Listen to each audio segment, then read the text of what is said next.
dandy. Second-year man Ron Heller, and an outstanding tight end, number 88, Jimmy Giles.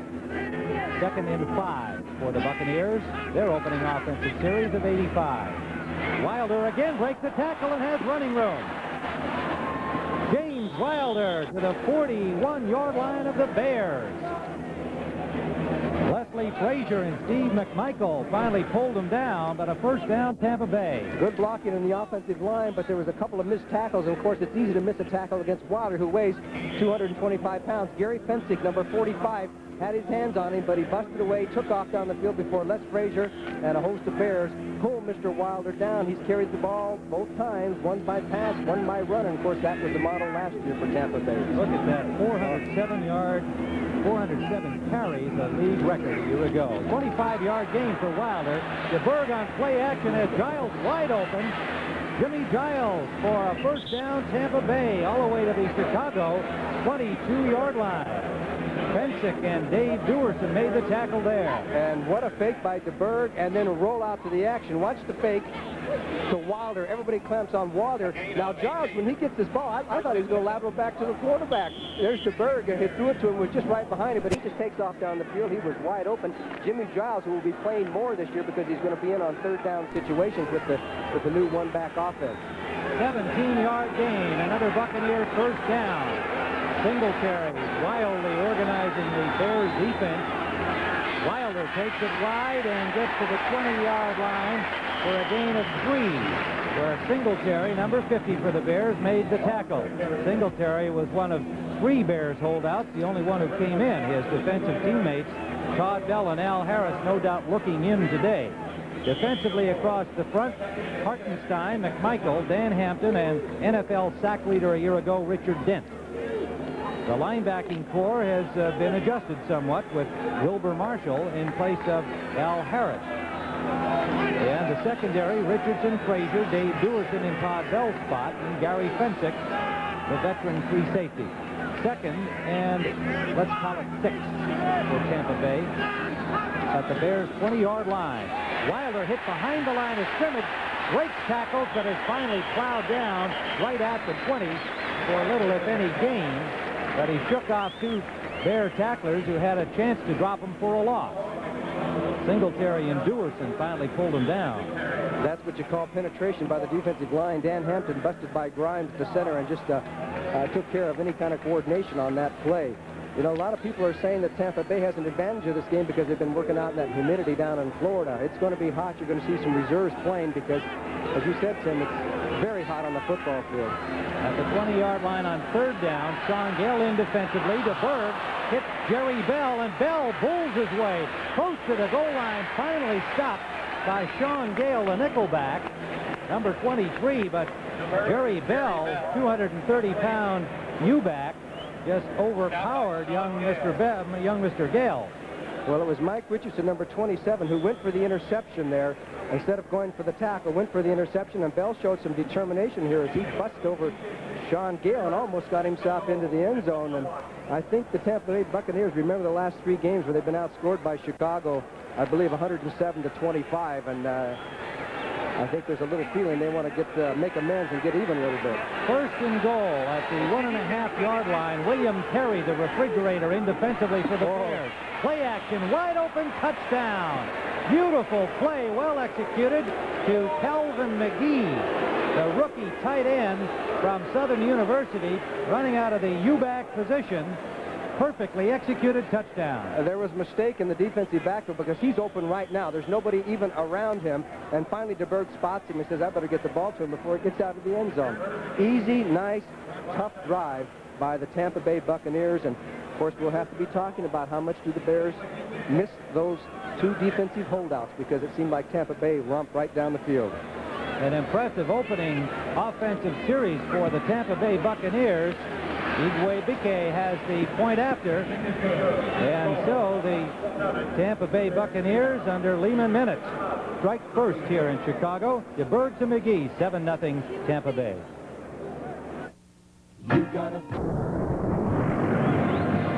There is Bear defensive coordinator Buddy Ryan talking to his Vaughan defense, which was #1 in the NFL last year, trying to figure out what went wrong, where the mistakes were made, because Tampa Bay confused the Bear defense during that entire drive. It was a beautiful drive, wasn't it, Tim?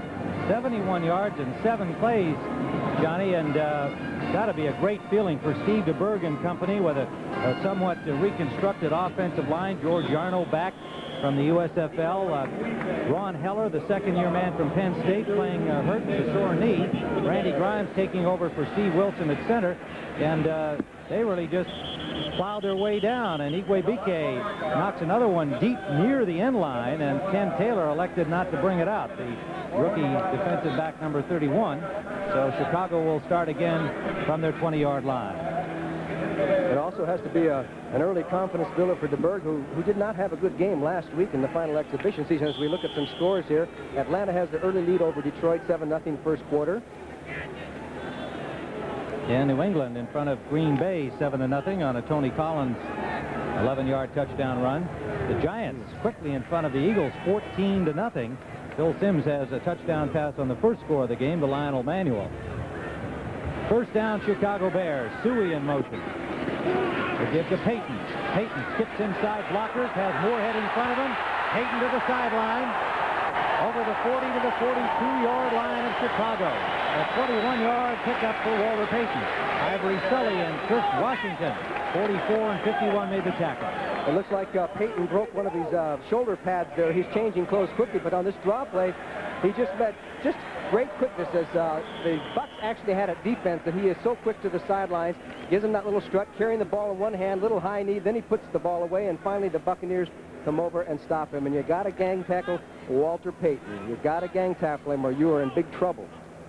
Well, while they fix his shoulder pads, Dennis Gentry, number 29, the 4-year man from Baylor, comes in to replace him. He's in motion. Ken Marjoram in at wide receiver. Suhey on the pitch shot.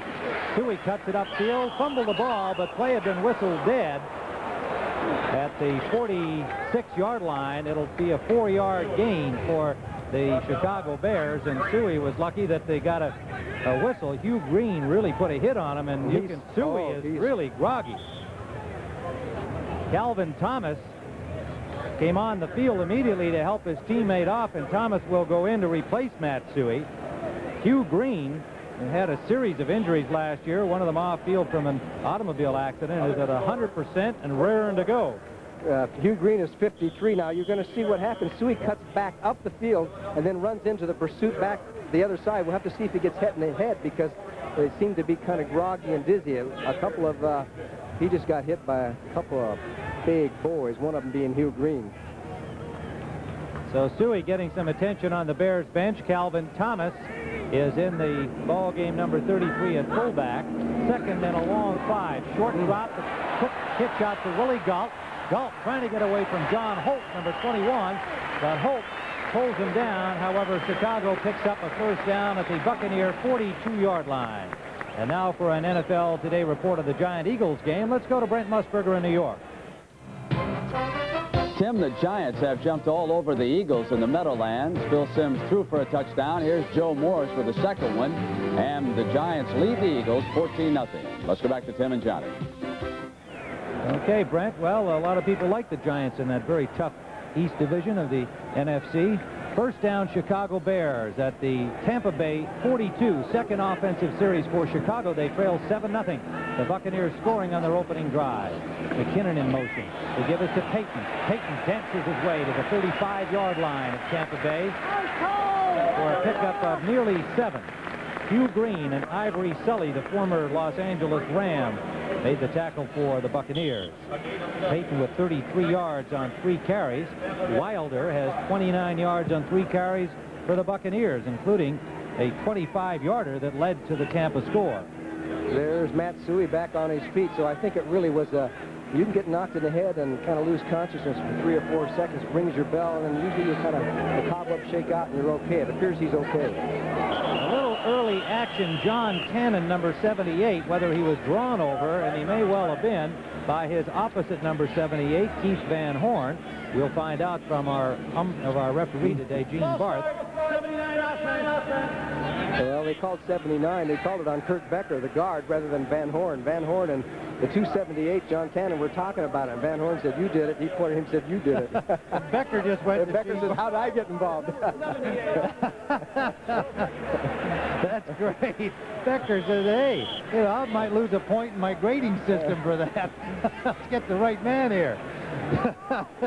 So he passed it off on the guilty party, Van Horn, his teammate to his right. That'll be subject of some post-game discussion between the two, I'm sure. Turns into a 1-yard gain on the play. 2nd and 9, Chicago at the Tampa Bay 40-yard line. McMahon, McKinnon, first down Bears to the Tampa 30-yard line. Jeremiah Castillo, the 3-year man from Alabama, made the tackle. It appears that Dennis McKinnon's knee is okay. Now, he actually falls down and slips as he goes down the field, slips down, gets back up. The timing was perfect between McMahon and McKinnon, and finally it's Castillo who has to make the tackle, as Dennis McKinnon's been playing with a sore knee. McMahon is 4 of 6. Steve DeBerg was 3 of 3 on the scoring drive opening the offensive series for the Tampa Bay Buccaneers. The Bears in Bucs territory at the 30-yard line. Slot formation right. Walter Payton behind Becker. Good defensive reaction by the Buccaneers, driving him out of bounds.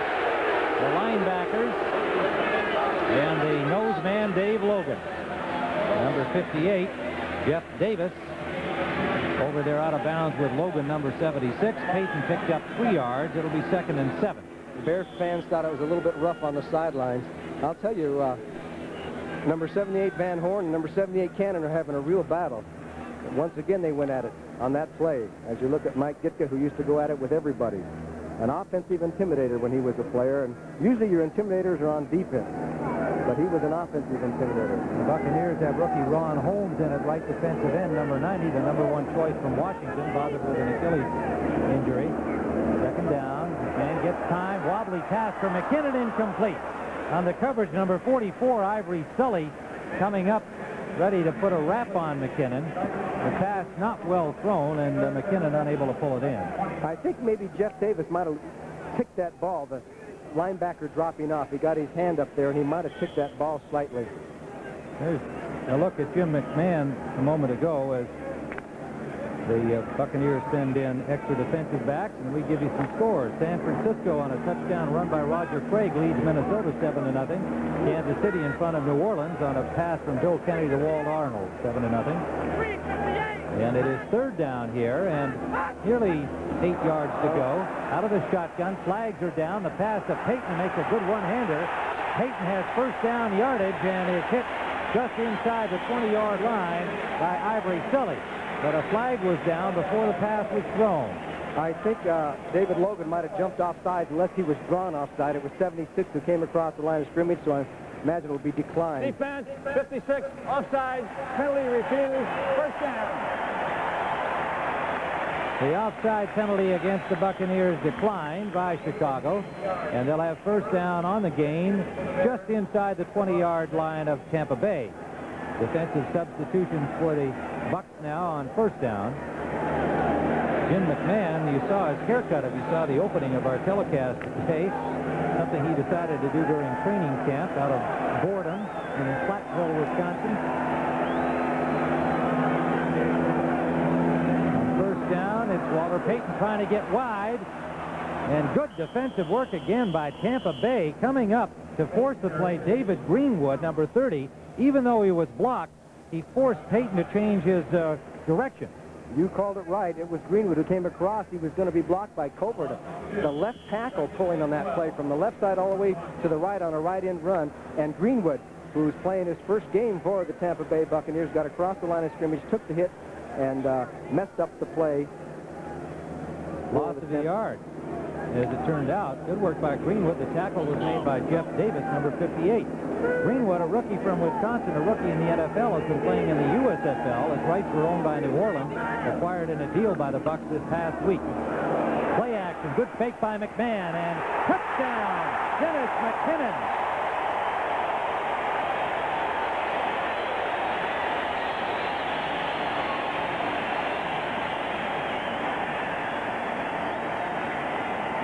perfect strike for a 21-yard score. McMahon to McKinnon. Off the play action, Cannon gets across there, gets blocked. That gives McMahon some time. And this ball was going kind of slowly. Watch, there's all kinds of Tampa Bay Buccaneers that swiped their hands at it. But McKinnon found the hole, took it in, touchdown, Chicago. There is Dennis McKinnon coming off the knee surgery in July and still getting very special care. He didn't practice every day this past week for Chicago, but says he feels no ill effect. And a new place kicker for the Chicago Bears, Kevin Butler, makes his first appearance. And we have a tie football game. With 2:49 remaining in the first quarter, the Bucs 7, the Bears 7. Third-year man, a free agent from Florida State in 1983, and a 21-yard touchdown score. The Bears moving 80 yards following the Tampa Bay kickoff. It took them 10 plays. They used up 5:05 on the clock, and we have a tie game. Kevin Butler, the rookie from Georgia, kicks off for the Bears. It comes down inside the goal line, and is taken by Phil Freeman, a Buccaneer rookie who's got running room. Freeman is tackled by the kicker, Butler, at the Bear 45-yard line. A 57-yard return by Phil Freeman, a rookie wide receiver converted from running back, which he had been at Arizona, the 5th choice of Tampa Bay this year. Okay, he took the ball on the goal line, hit right up the middle, and then turns on the speed. He's a former running back, as you know. Finds the crease behind the 4 horsemen, then puts a move on 48 Reggie Phillips and turns on the speed, and only the kicker, Butler, was the only man who had a chance to get him, and he had the angle on him, knocked him out of bounds on the sidelines. But this is going to be a heck of a football game. Tampa Bay Buccaneers have come here to play football. And they will be starting at the 44-yard line of the Chicago Bears. DeBerg, the quarterback. Passing on first down, going deep. He's got a man open. Touchdown, Kevin House. 44-yard touchdown. Steve DeBerg to Kevin House on first down, and the Buccaneers are back in front. What speed by Kevin House. He beat Mike Richardson and Steve DeBerg, who couldn't hit anybody last week. What a week will do sometimes, as House just takes it on, turns up the speed, runs by Mike Richardson, turns it on, and the pass was right out there. That's where a receiver wants it, to the inside and just over the top of the left shoulder. He takes it in. Tampa Bay, as I said, has come to play football. A sensational touchdown play following a sensational kick return by the rookie Freeman, and then DeBerg right on the money to the speedy Kevin House. Boy, didn't that silence the crowd here in Chicago? Did it ever. The sellout at Soldier Field stunned as Igwe comes up with a point after, the Nigerian import, and the Bucs are in front 14-7. Owning that new Chevrolet just got closer. Announcing low 7.7% financing on many of our most popular new 1985 Chevys. Save up to $1,284 in finance charges on Cavalier, $1,886 on exciting Camaro Berlinetta, $1,406 on Chevy Celebrity, $1,599 on Caprice, and $1,064 on Chevette. This is a limited time offer, so hurry. You can save up to $1,886 in finance charges. See your Chevy dealer now.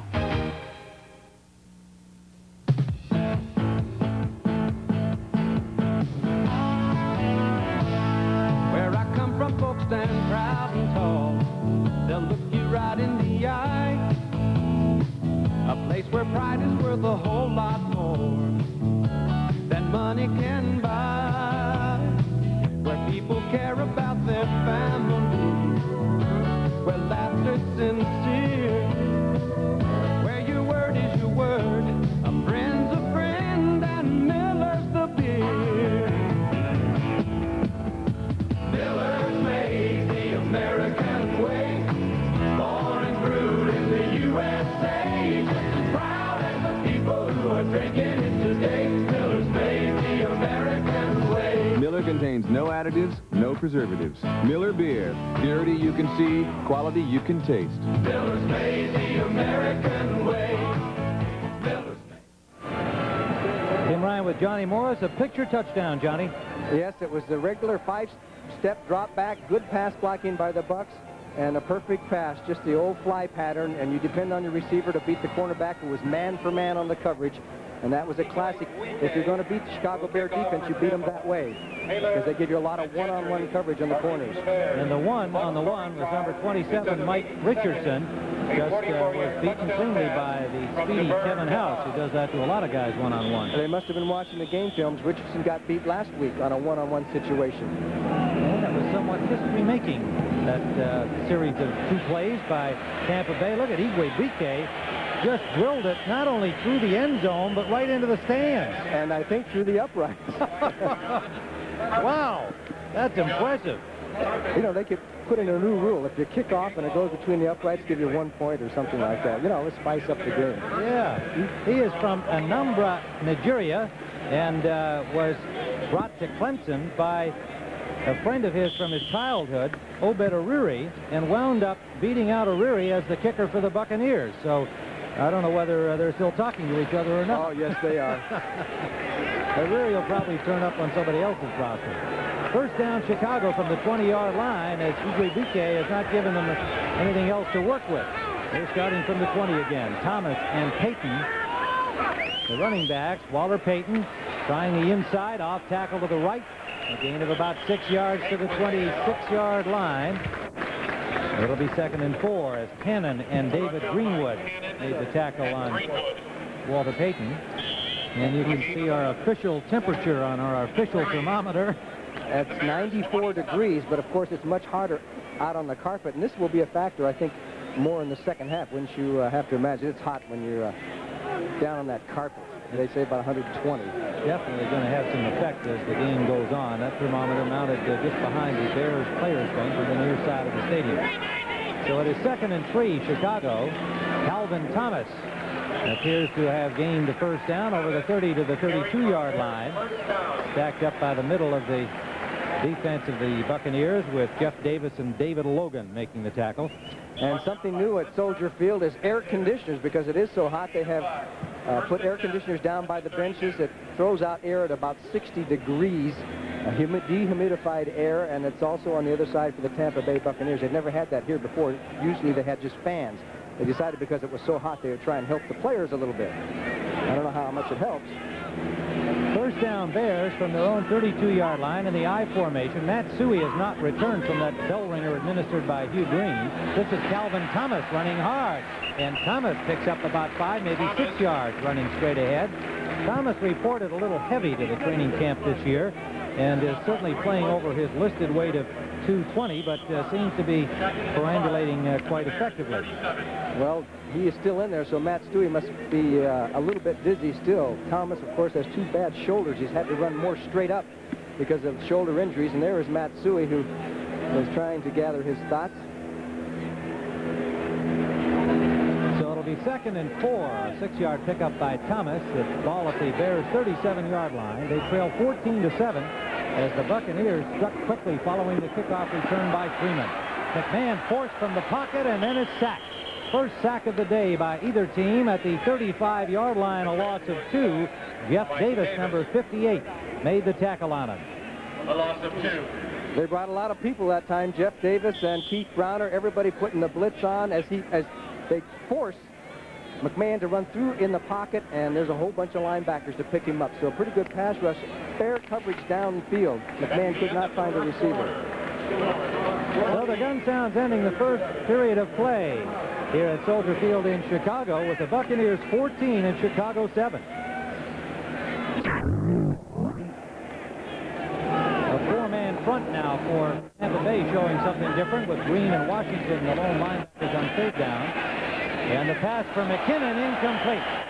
Close coverage on him by Paul Dombrowski, the nickelback, another new acquisition to the Buccaneers secondary. A 6-year man from tiny Linfield College in Oregon, picked up on waivers from the Patriots this year. The Bears asked for trouble on that one because they had Marjoram and McKinnon close together, 2 receivers right there at the same spot, and that drew a crowd, and Dombrowski made the play. So Tampa Bay is going to get the ball back. Maury Buford, number 6, comes in to punt. Acquired in a trade from San Diego. He's standing at the Bears' 20-yard line. And it is Leon Bright. And it looks like he might have lost that in the sun. and let it bounce behind him, and unfortunately for Bright, it went into the goal line. That was kind of an interesting thing. It looked like he ducked his head as though he lost it in the sun and seemed to be still bothered his eyes after the ball bounced behind him, but it did go into the end zone. 65-yard punt by Buford. A flag down upfield at the 40-yard line of Tampa Bay. It's going to be against Chicago, but I believe that Tampa Bay is going to refuse and just take the ball. Illegal motion, the signal against the Chicago Bears. Well, see, that's one thing you have to do in Soldier Field when you practice fielding punts. The sun is a factor in that direction, but there's ways that you can field a punt and get your body positioned so you don't lose it in the sun. They were very lucky in that situation because the ball, of course, it was a penalty, but the ball went on into the end zone. It's like a baseball player when he catches a fly ball. You kind of come from a certain angle, and the sun doesn't bother you so much. So the Buccaneers start from the 20-yard line. The Soldier Field crowd comes alive, trying to exhort the Chicago defense to get the ball back. Tampa Bay leads 14-7 here in the second quarter. James Wilder forced wide by Marshall and knocked out of bounds by Duerson, and a flag down as two more Bears tackle him out of bounds, led by Singletary and Richard Dent. So there'll likely be a roughing penalty against Chicago after a good defensive play.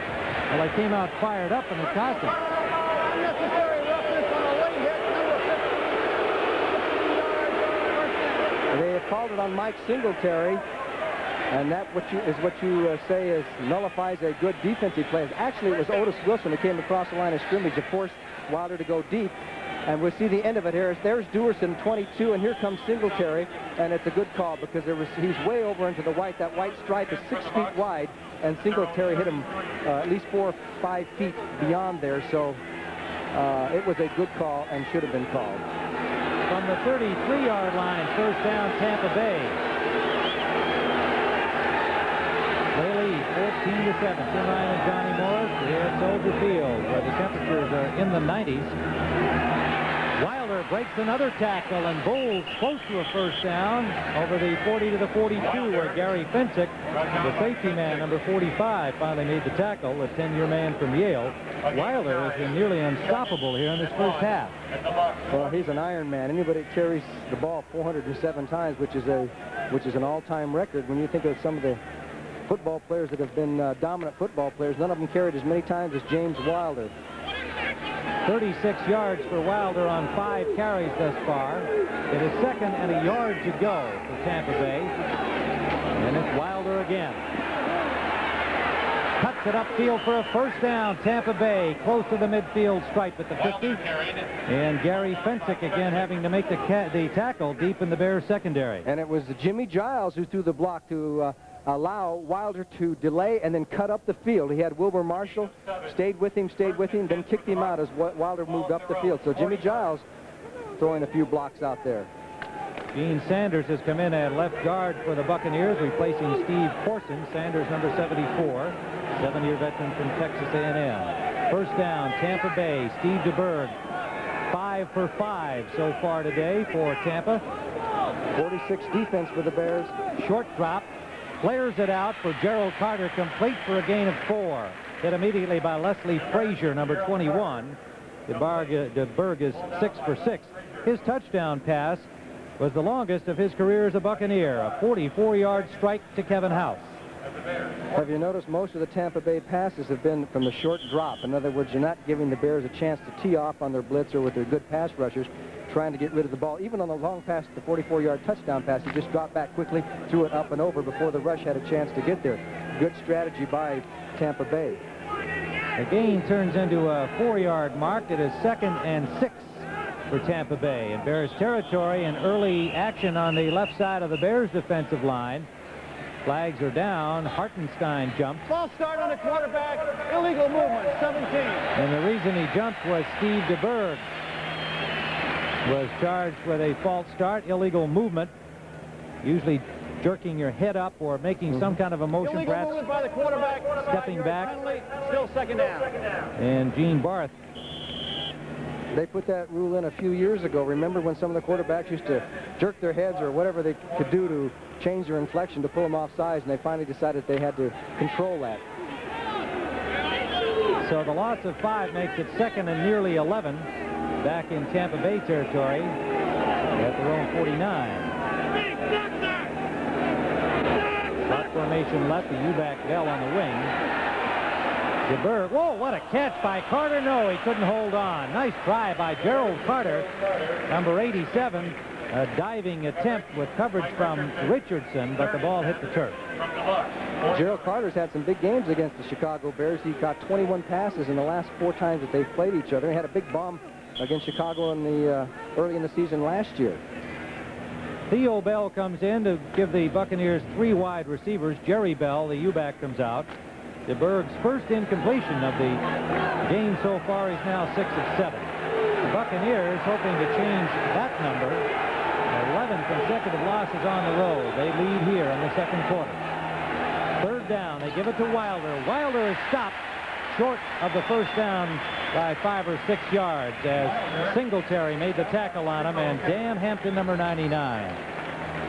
So Tampa Bay will have to punt, and Singletary made up for his miscue out of bounds by making the stop on Wilder. There's number 50 who stays in on that nickel defense in the pass coverage, one of the few linebackers that does, and he just looks for James Wilder and knocks him down as the Bucs opted not to pass into that defensive coverage of the Bears and try and do it on a run.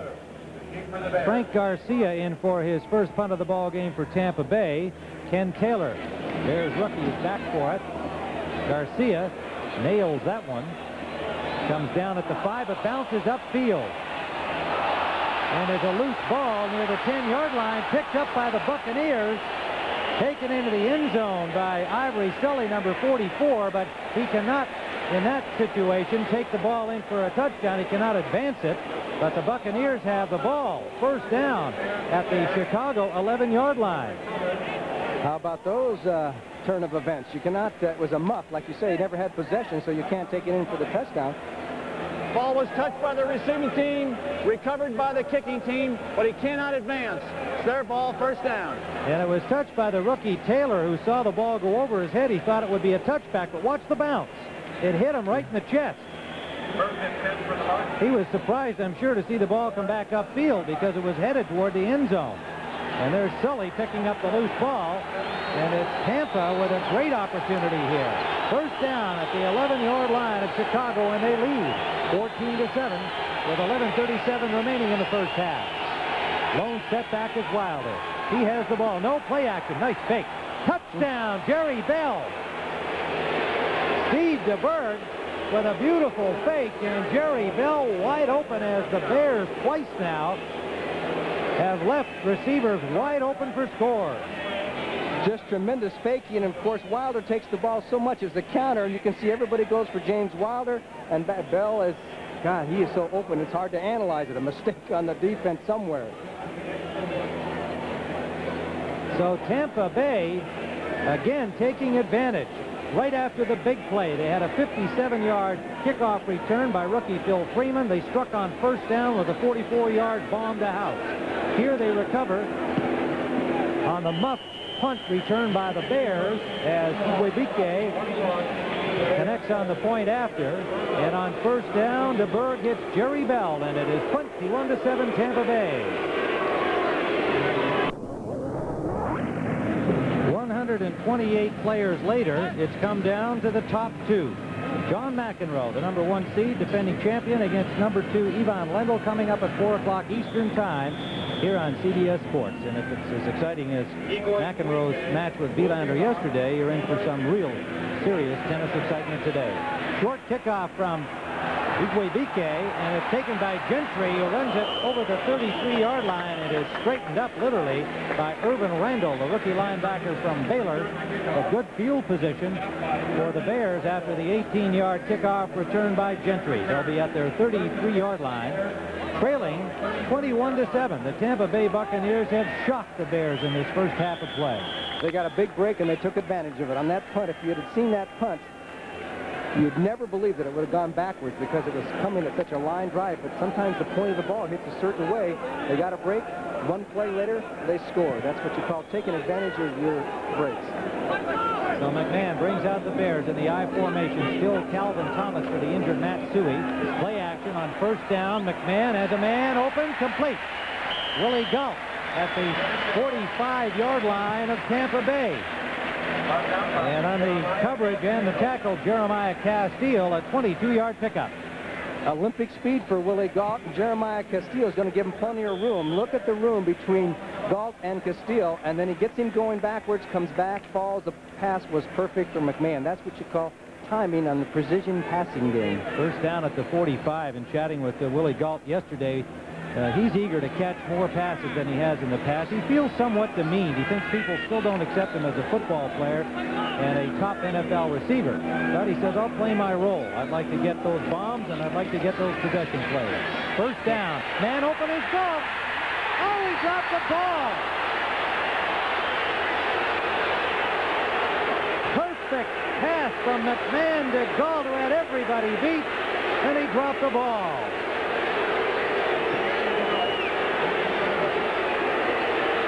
What was I just saying? That's one of the reasons he hasn't been in the passing game as much. This time he beats Castile, gets some help from Curry. McMahon, under pressure, put the ball right where it's supposed to be. You couldn't ask for anything more than that. I'm trying to see if he messed up on his fundamentals. Just hit him right in the hands and went down as he tried to cradle into his body. So the Buccaneers get a break as Willie Gault drops the pass.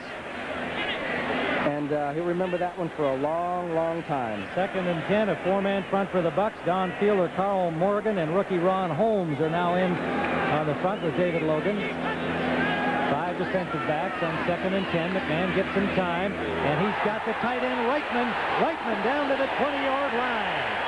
Tim Reitman took a pretty good shot at the sideline, whereas both Greenwood and Craig Curry, the second-year man from Texas, put the hit on him, but Reitman with a big first down. Who has been plagued by knee injuries as David Greenwood is on the coverage, and we have to give McMahon some credit here. McMahon is throwing the passes right on the dime, 3 in a row. This time he hit Reitman, who was fairly well covered by Greenwood. Reitman turns up the field and takes it down. He signed originally in the USFL after he was drafted by the Chicago Bears.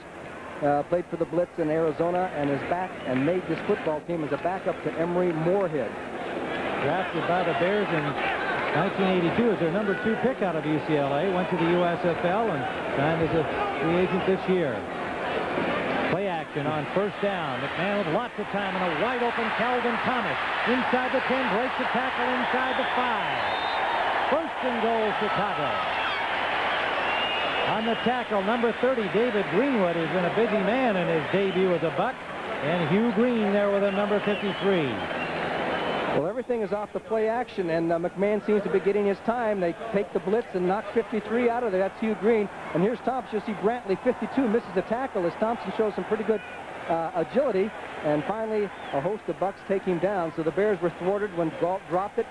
Came right back of 3 successful plays, and now have a chance to get on the board anyway. You see Hugh Green come all the way back from being blocked on his rush to get in on the tackle. And it is first and goal.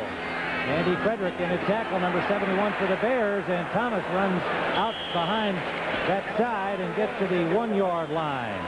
It'll be 2nd and goal from the 1. And they have Frederick in as an extra blocker on these short yardage situations inside the 5. He becomes a second tight end in this circumstance for Chicago. Calvin Thomas a little shaken up on the play, and he's in there for Matt Suhey, who had his bell rung a little earlier. I mentioned that Thomas has had some problems with shoulders and a shoulder operation during the offseason. The other one got hurt during the exhibition season, and it appeared he had to use those shoulders that time because he was banged by 2 or 3 Bucks. Suhey wanted to go back in the game. He says, I'm okay, coach. I can play. They want to wait and see what the situation is, because when you get hit in the head, you're always reluctant. That's Johnny Rowland, the Bears' offensive backfield coach. They're talking with Suhey. You're always a little reluctant to put a player back in too soon if he got dinged in the head. Well, Suhey still getting attention, or rather Thomas still getting attention on the field, and Suhey discussing things with Johnny Rowland and now Walter Payton. And Matt says, hey, I can handle this. I'm fine. Let me go get it in the end zone. The ball's been spotted inside the 1-yard line. The Bears trailing 21-7 as Steve DeBerg has 3 touchdown passes for Tampa Bay, including his longest as a Buccaneer quarterback, a 44-yard bomb to Kevin House. And Calvin Thomas apparently is okay. coming over to the Bears sideline. A little encouragement from Walter Payton. Well, elsewhere in the NFL, I think we have some scores to report to you.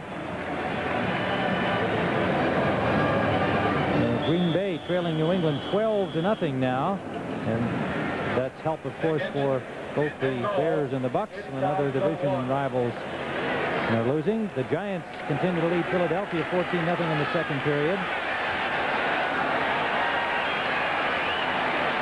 And it is 2nd and goal at the 1-yard line for Chicago. Down by 2 touchdowns, Gentry and Payton. And Walter Payton is stopped. Hugh Green came firing in, and Jeff Davis right behind him. Great defensive job by the Buccaneers, stopping that very difficult man to stop, Walter Payton. There was a fumble there as Hugh Green, 53, got across, made contact with Payton. You might get a good look here. You'll see the ball squirt out, and I believe it squirted out before he hit the turf. We'll see. No, you can't see, but there, no, he was on the ground. Yeah. So that was the fumble was after that, and then he was trying to reach it over, but the ball had come back into his hands, but Hugh Green made the penetration. You watch those linebackers for Tampa Bay. They'll be off the line of scrimmage and shoot that gap and try and dive into the hole. Suhey in for the Bears. Diving is McMahon. Touchdown. Jim McMahon on a quarterback sneak. The Buccaneers are furious. They say that he either didn't make it or he coughed up the ball. But remember, you only have to break the plane of that goal line. And then if you cough up the ball, it's no fumble. But McMahon is credited with a touchdown. Okay, let's watch number 9, McMahon now. Did he get across there with the ball? Yeah, there he is. It looks like he's across the plane there. It's, yeah, all you have to do is do what he did. He reached over with the ball. He broke the plane with the ball. As long as his knees aren't on the ground, which they weren't at that particular time. So Jim McMahon has closed the margin, and Kevin Butler is in for the point after. And he's got it. So we have had a wide-open first half here with still 8:09 to play at Soldier Field.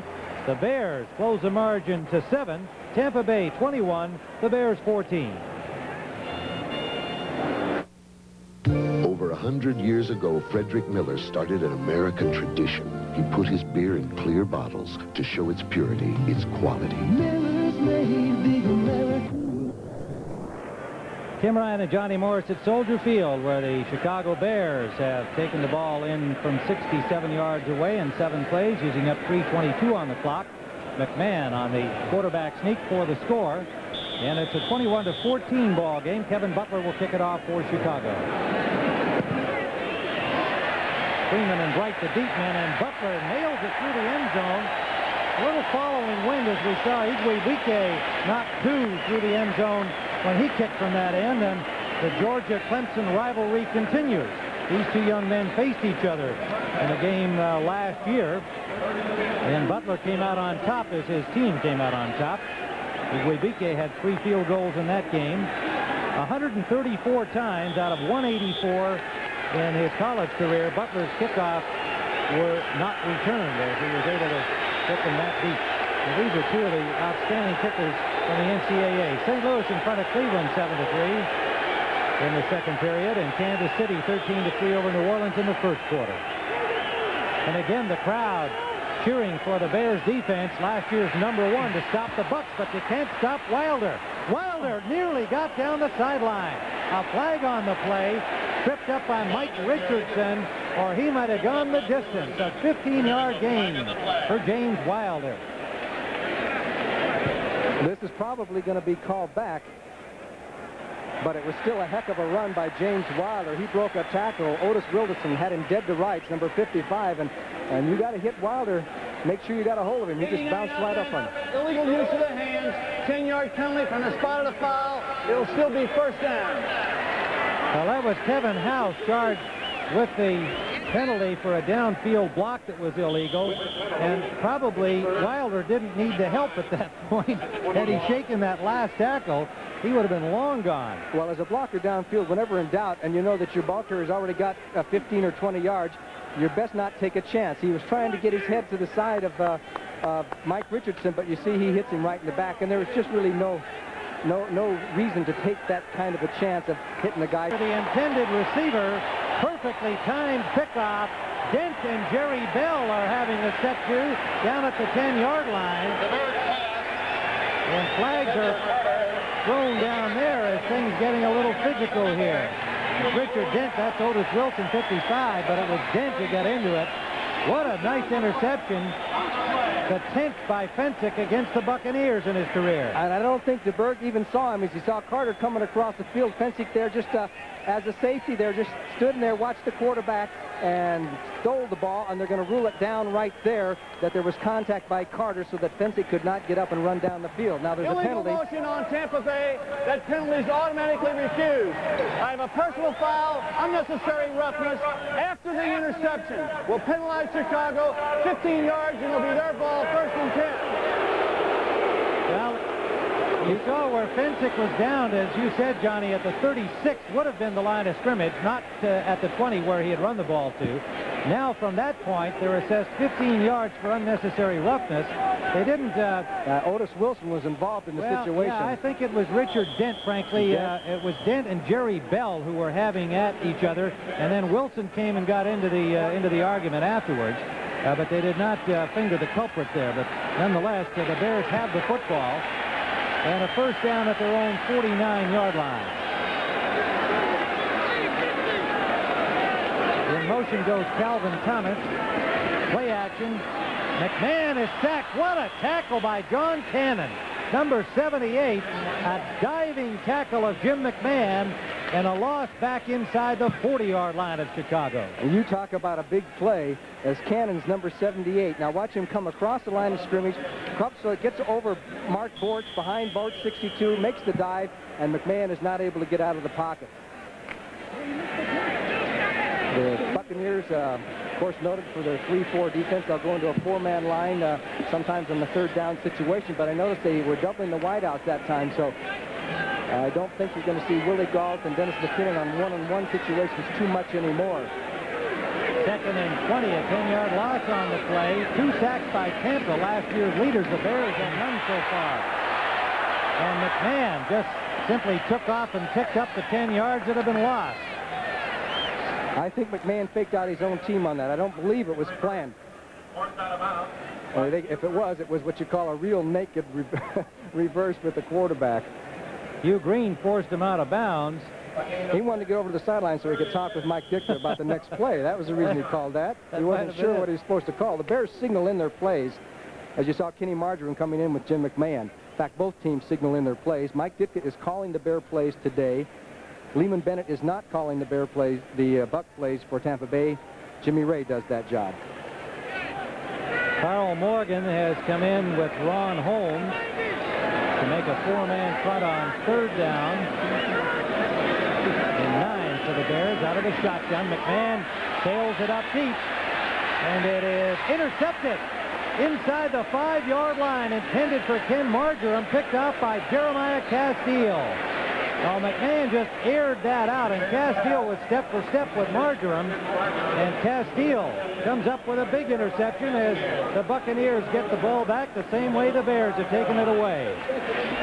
Once again, McMahon has the chance, the time to throw the ball, and he throws it to the spot. It was a well-thrown pass. The difference was that Castile was running right with Marjoram, and he was also there, too. So you give the credit where credit is due, and that's the defensive back who made the interception. McMahon, aside from having an interception, gets a little bit of a smash, and I believe that was Cannon who put the hit on there after he threw the ball. And there's Jeremiah Castile, number 23, who has shown rapid improvement for Tampa Bay. He's a good one.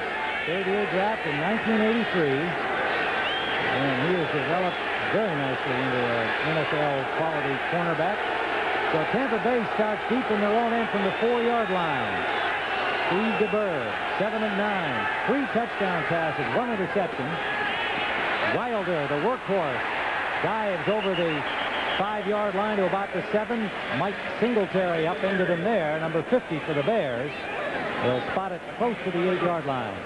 The Bears were in their 46 defense, and it seems that every time they get into it, Tampa Bay has run towards the side where the linebackers are, where they move 58 Marshall up there inside of 55 Otis Wilson. It's kind of, everybody calls it a crazy defense, but it seems that the Bucs are running straight at it when they see the 46 defense. It's named 46 for a former Bear, Doug Plank, who used to be a defensive back with the Bears. Now you can see Wilder was 62 yards and a busted play. DeBerg gets just back to the line of scrimmage. Some more pushing and shoving going on down there as the heat, I think, is starting to addle some brains down there, or fry them or something. But the guys are really getting at each other. And that was Steve McMichael with Otis Wilson putting the stop on DeBerg, but a busted play by the Buccaneers. And talking with DeBerg yesterday, he and both his coach Lehman Bennett said there would be a number of audibles because of that difficult, complex Bears defense. It would require DeBerg to come up and check things out and audible frequently. And that might have been the case there. Not everybody picked it up. DeBerg wound up having to get it back to the line of scrimmage. So it's 3rd and 7. 46 again. Flag down. Flare pass for Wilder. Pushed out by Singletary.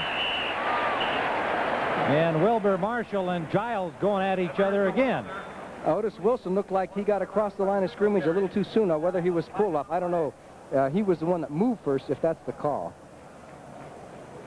Gene Barth signals offside against the Bears. The yardage will not give them a first down, however. So I'm sure they'll take the penalty and have a more reasonable 3rd down situation. Defense, number 57 offside, 5-yard penalty, still 3rd down.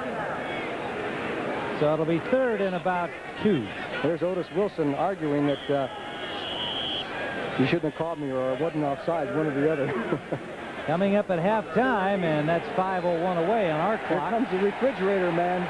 The NFL Today with Brent Irv and Jack Youngblood, special guest today for scores and highlights, and they'll include a U.S. Open preview of the singles final between McEnroe and Lendl. And there is Jim Perry, number 72. The refrigerator, as Johnny Morris just referred to him, his college nickname at Clemson, number 72 on the short yardage. The pitch out, and the Bears bury him. Back at the 13-yard line, Dan Hampton drops Wilder for a loss.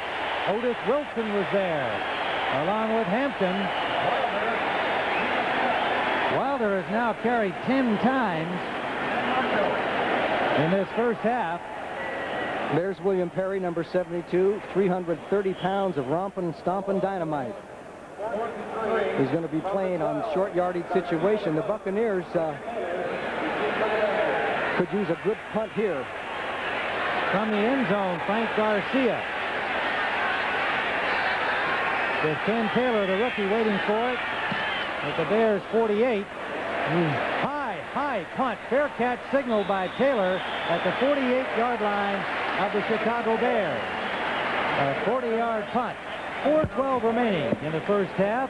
Tampa 21, the Bears 14.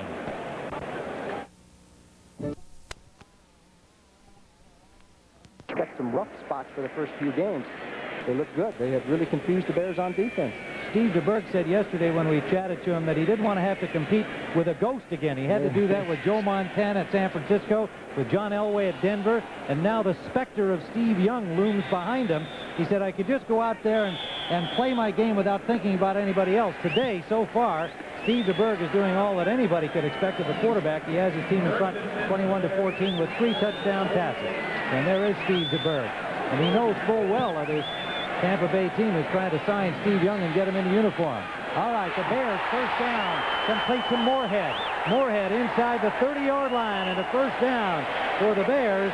Ivory Sully making the tackle at the 28-yard line of Tampa Bay. They will spot the ball, a 23-yard gain. And this time the Tampa Bay Buccaneers were a little late on their coverage. You see Moorhead, the tight end, just running an angle towards the sideline. The wide receiver cut inside, and Sully was over late to be on the coverage, and it was a one-on-one situation as Emery Moorhead took it down the sidelines, and the Bears are in striking distance once again. So the pressure has switched on now to Tampa Bay's defense. Craig Curry has come in to replace Ivory Sully on first down at the Tampa Bay 22. They fake the pitch out, and Matt Suhey back in the game has his first carry since running into Hugh Green back in the first period. And Suhey picks up 5. Green again putting the tackle on him. I'm sure Matt would have been happier to look up and see another number other than 53. Now, McMahon, you can see there, number 9, just took the signals from Steve Fuller, the Bears' backup quarterback. And that helps any team, both Tampa Bay and Chicago, get to the line of scrimmage a little sooner and gives a quarterback more chance to call audibles, time to do something. Doesn't have to worry about that 30-second clock as much. That was generous on the 5-yard gain. It's 3 from that Suhey. 2nd and 7. McMahon gets time and intended for McKinnon. Good defensive coverage by John Holt, number 21, the 5-year man from West Texas State. It'll be 3rd down. The coverage to Holt. Well, Detroit and Atlanta are now tied up at 14 apiece in the 2nd period. And next week, the Lions, one of the competitors in the Central Division against the Bears and the Buccaneers, will be at home against the Dallas Cowboys. Doubleheader action on CBS. And you will see one of these games, depending on what area you're in, opening our doubleheader. Minnesota at Tampa Bay, the Giants at Green Bay, Atlanta at San Francisco. Check the local listings for the game in your area. 3rd down play. 5 defensive backs in on the passing down. McMahon has lots of time, but it's tipped, intended for McKinnon. And it might have been Ron Holmes, the rookie, who got a hand on that, number 90. The Bears had a free play there because it looked like somebody jumped off for Tampa Bay. Flag down, you're right. Number Holmes. 90 defense, offside, 5-yard penalty, still 3rd down. Well, that was Holmes, the rookie from Washington. And he's not really 100% ready to go. He's been bothered with an Achilles injury during the preseason. The man they had hoped could replace Leroy Selman, who's gone at least for the year with a back injury. And they're hoping this number 1 choice could perhaps become another Leroy Selman. That's hardly possible, I guess, but Holmes, a very highly regarded rookie. 2 tight ends in for the Bears, Moorhead and Reitman, and then they send in Andy Frederick as a blocking tight end. 3rd and 2 on the short yardage situation. And the give is to Suhey, and Suhey is stopped at the line of scrimmage. They'll be well short, at least a yard, but with 1 more down to go. Good job by the Bucs, and it was Ron Holmes, number 90, who piled up the traffic. Young man we were just talking about, 6'4", 255-pounder. Now you can see the official wheeling his arm as Mike Ditka sends in the field goal team. The play has already begun. They're already down to only 17 seconds, and that's one way they're trying to speed up the action in a football game. Kevin Butler will have the ball spotted at the 28-yard line for a 38-yard attempt. Steve Fuller will hold. Butler's first field goal attempt as a Chicago Bear, and he has it. A 38-yard field goal for Kevin Butler, the man who sent the popular Bob Thomas away from the Bears after a 10-year career with Chicago. And he has reduced the margin as with 2:35 remaining in the first half of play at Soldier Field. The score is now Tampa Bay 21 on the Bears 17. And both teams offensively have been able to move the ball almost at will. Defensively, the surprise has to be the Chicago Bears, unless you say, well, the number 1 defense doesn't have Al Harris and Todd Bell. Maybe they've lost more than their coaching staff thought they would, although Buddy Ryan particularly would like to have those 2 guys back, not to say Mike Ditka wouldn't. But Ditka talked confidently about the replacements yesterday. Yes, he did. He feels that the defense is just as strong with the 2 replacements. You have to wonder because they were such good football players, and to mesh in 2 more football players, it's obviously weakened the defense. But I think you got to give credit to the Tampa Bay offense and what Lehman Bennett has done. And the game that DeBerg has had, his statistics are really great, and they have actually tricked and fooled the Bear defense quite a bit. They have, and when they've run with Wilder, they've blocked well on the offensive line. I just think the assimilation of Lehman Bennett's offense has been excellent. Got to give Jimmy Ray some credit. He calls the plays, and they move the ball up and down the field. So we still have a half to go. This is quite a football game. More than a half. Lots of scoring with 2:35 still to play first half. Butler's kickoff will come down at the 1-yard line, taken by Phil Freeman.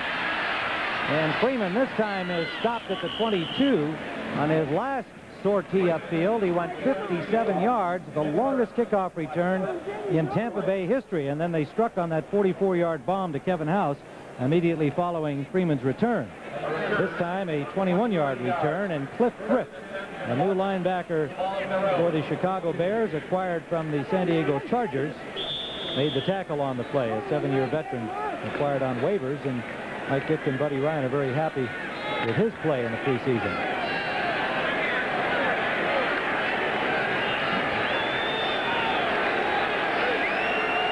First down, Tampa Bay from their 21. They give it to Wilder. He's got a big hole. Wilder running away from people. Duerson, Fencik finally combined to stop him, but another first down for Tampa Bay at the 45-yard line. A 22-yard pickup for James Wilder. And you talk about the quick moves for a man who weighs 225 pounds. Watch the move, and there's the block by Grimes on Mike Singletary. He just buried Singletary 60 on 50, and then it was Wilder down the field. Finally, Frazier traps him off, and Duerson and Fencik and everybody else comes in on the tackle. But he got a great block from the center, Randy Grimes, on Mike Singletary to take him out of the play, and it was Wilder's quick move back for the big man that made the difference. We've reached the 2-minute warning here in the first half of play at Soldier Field. The Buccaneers in front by 4. I never got used to the idea of being a hero. There are no stars on a potato farm. I lived a simple life here, a really good life. There's still a place where people don't forget where they came from. A place where beer is beer, and the brand is Miller. Miller contains no additives or preservatives. Purity you can see, quality you can taste. Miller's made the American way. Got a whistle in you? Toyota will help you load up for less. Chrome front bumper, split bench seat, AM/FM stereo combo. Buy any of these 1985 Toyota trucks, and you can load up with over $1,000 worth of added features for only $399. So load up and save $659. Look for this sticker. Now that's worth whistling about. Oh, oh, oh, oh, what a feeling. Toyota. Tim Ryan with Johnny Morris, and there's Lehman Bennett on the sidelines, his offensive coordinator on the right of your screen. The white visor is Jimmy Ray. He says this beats the heck out of selling motorhomes, huh? Well, he said, you know, I missed it and I didn't. You know, you're away from something and you make a choice. He was still being paid by Atlanta, and he kind of enjoyed learning about the business world. But he said, I'm real happy to be back, and it felt like I was never really away. This is Wilder on first down. Wilder plows for about 4 yards. It'll be 2nd and 6, and Wilder has carried 12 times already for 87 yards. Marshall and Singletary on the tackle. Now you can see DeBerg is calling the plays a hurry-up offense, and that's one thing that Lehman Bennett has asked of his quarterbacks. They call a lot more of the play. We'll get into that in a moment. 2nd down, a long 5, and a pass out to Jerry Bell, and a flag on the play. Apparently, whether Bell was roughed out of bounds or not, we'll wait and see. Mike Ditka not too happy about that call. Jerry Bell. It looked like he was stopped just short of the first down on the pass. Mike Ditka. Personal foul, late hit out of bounds, number 58 defense.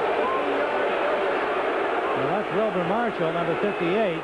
Call made by Jerry Austin, the side judge, number 34. I think what Marshall is saying is that he wasn't sure if he was out of bounds. Marshall is 58, and he kept running there. I would say he could be able to tell that he was out of bounds, wouldn't you? Yeah, I think so. I think you've got an excited young rookie here trying to replace Al Harris. He's been very aggressive the entire first half and has made some good plays, but has been involved in a couple of these little scuffles and infractions. That's a big penalty. Yes, it is. First down, Tampa Bay at the 32-yard line. Blitz. Draw play. Wilder shakes another tackle, and he's got running room. Wilder all the way down to the 15-yard line. They simply cannot stop this man today. Fencik and Frazier put the tackle on him finally, but the Buccaneers are first down at the 15. Tampa Bay's first timeout.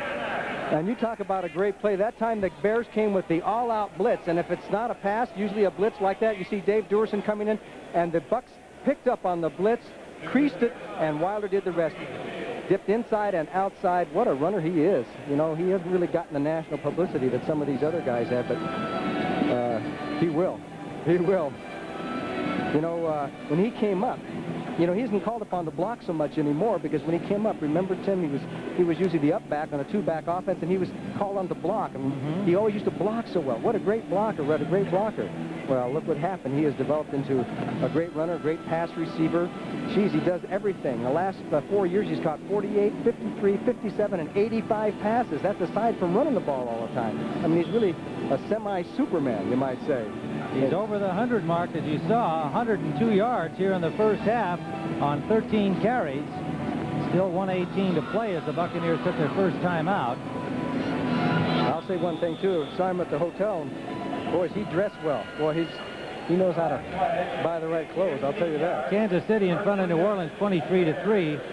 In fact, James Wilder's been hired as a model. 21-10, Seattle over Cincinnati at halftime. Seahawks favored by many to make it to the Super Bowl.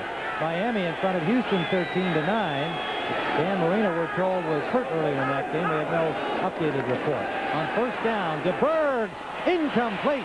Flag down. Gerald Carter, the intended receiver. An apparent interference call coming up against the Bears. The ball was there. Carter had it briefly, could not hold on. Interference, 27 defense, first down. And Richardson is called for interference, number 27. This is one of these cases where the isolated replay will tell the official whether he made a right call or not, possibly, because did he make contact before the ball got there? Well, it's really tough to tell there. It appears that it was a bang-bang play, and as a judgment official, he was right there. So it is first and goal for Tampa Bay at the Chicago 2-yard line. Perry is in defensively. Wilder pulls his way in for a touchdown. James Wilder. 3 Bears hit him, but they could not stop him short of the line. Duerson was there. The linebacker, Otis Wilson, and Mike Hardenstein, but they could not keep him out of the end zone. This was a case of the Chicago Bears having it defense, but it was a question of stopping James Wilder because there were 4 hits right there, 2, 3. Here comes the 4th hit right there by Dent, and Wilder still bulled his way into the end zone. That's determination. So quickly again, Tampa Bay, with a couple of big plays, gets themselves into the end zone. And the point after try by Midway, and it is now suddenly a 28-17 ball game with the Tampa Bay Buccaneers rolling offensively, taking advantage of opportunities, making the big plays, and opening the lead to 28-17 with 1:09 to play in the first half. 78 yards, 6 plays is all it took. They used up 117 in their 2-minute drill to get into the end zone. Wilder now 105 yards on 14 carries and a touchdown. And as we said a moment ago, Lehman Bennett's got to be enjoying this, and this is going to wind up being a game of attrition too, because we're not even to halftime, and these teams have been running up and down the field. There have been a lot of big plays, a lot of running, and as we said, it's well over 100 degrees down on that football field. And if you had to take a guess as to which team would hold up the best on this kind of weather, you'd have to go with Tampa Bay, because they work out in that heat down there, where the Bears have had pretty mild weather up here. As you look at the scoring drive, they're worried about the fans here. They've set up several medical places for people sitting in the stands in the sun in case they start feeling faint. So it's very hot. Well, we see a lot of Bear top men in the stands, too, on this hot day. And officially on our CBS official thermometer, it is officially about 92 degrees, and that's down near the Bears bench. A bouncing kickoff by Midway, taken by Dennis Gentry, gets over the 30-yard line to the 31 and takes a hard knock there and will get no farther. And the Bears with 103 will have a 103 drill from their 31-yard line. It was Mike Pryor, a local product, playing for Tampa Bay, rookie from Illinois State. Their number 4 pick this year made the tackle. He's from Chicago Heights in the Chicago area. Was also a great baseball player. He's drafted by the Dodgers.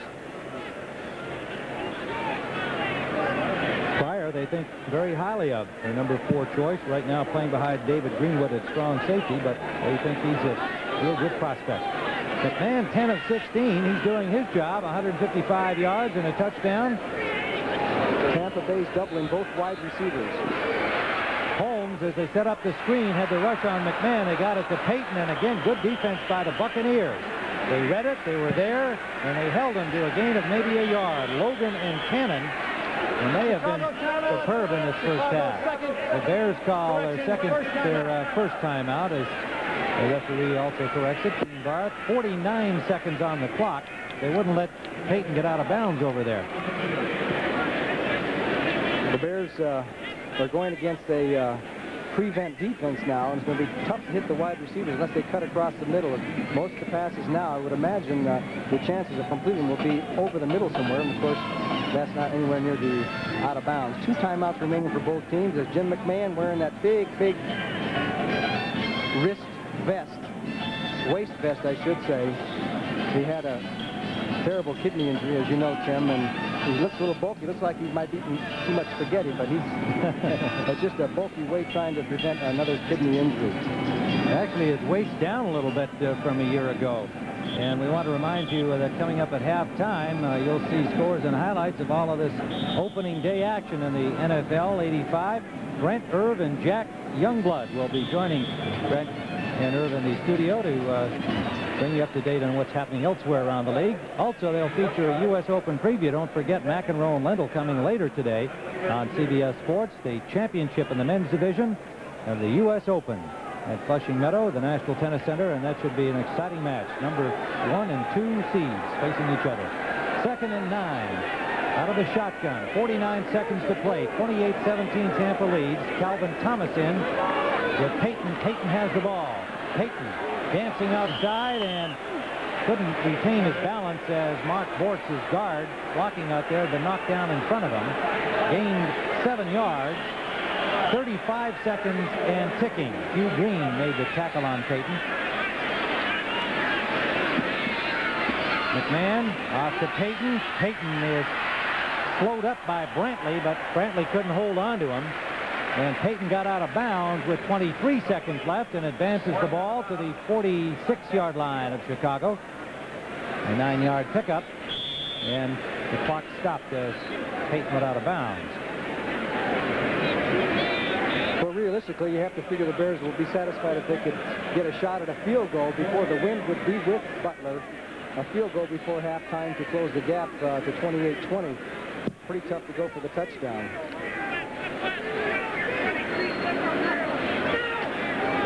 They come out in the shotgun with 3 receivers spread across the field. And now Thomas goes into the pass pattern. And, whoa, not sure what that was all about.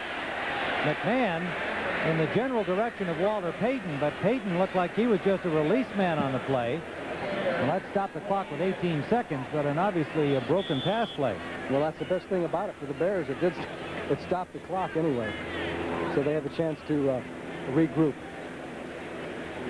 Jim McMahon, we talked and we showed you his haircut. If you saw the beginning of our game, that came out at training camp. He said somebody referred to me as a 1940s type quarterback, comparing him to some of the old-timers who were a little wild and woolly. So he said, I thought maybe I'd have a 40s-style haircut. Well, it turned into an 80s style. 2nd and 10. McMahon is going to be sacked again, and it is the nose man, David Logan, number 76.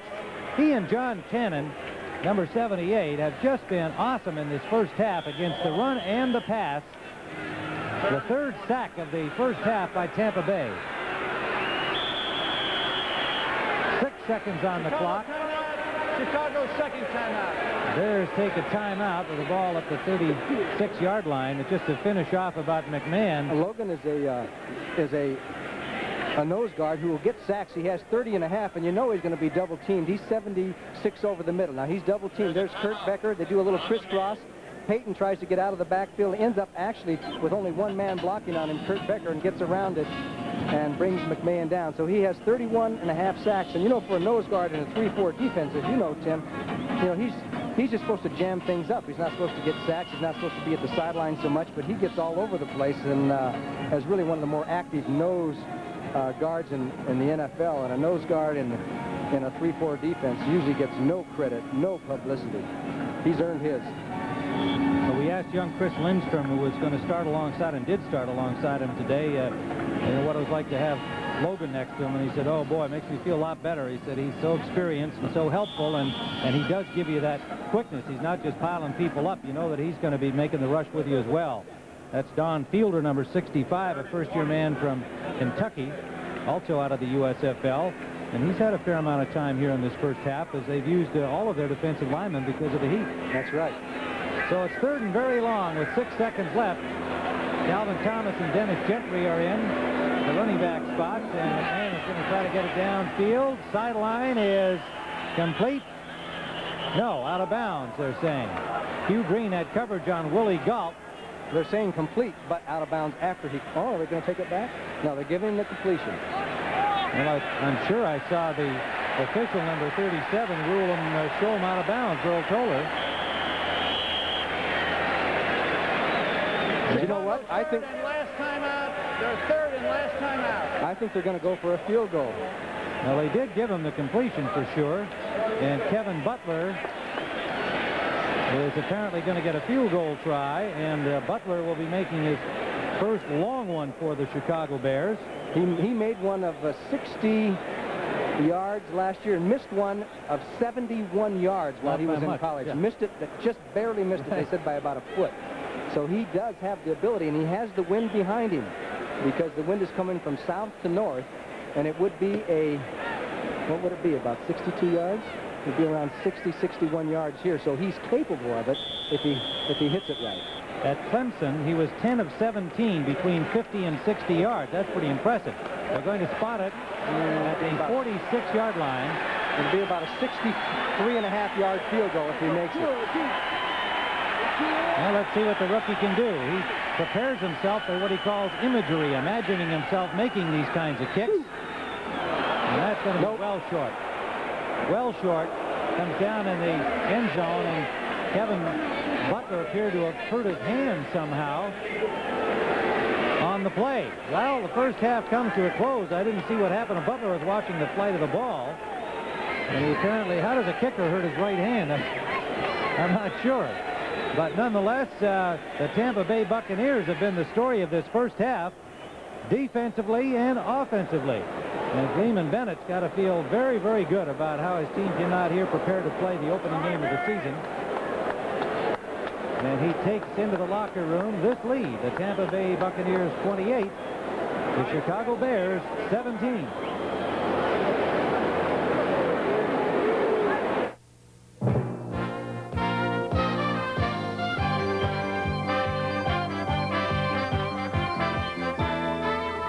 CBS Sports coverage of the National Football League is sponsored by your Toyota dealer and the rugged 1985 4x4 truck.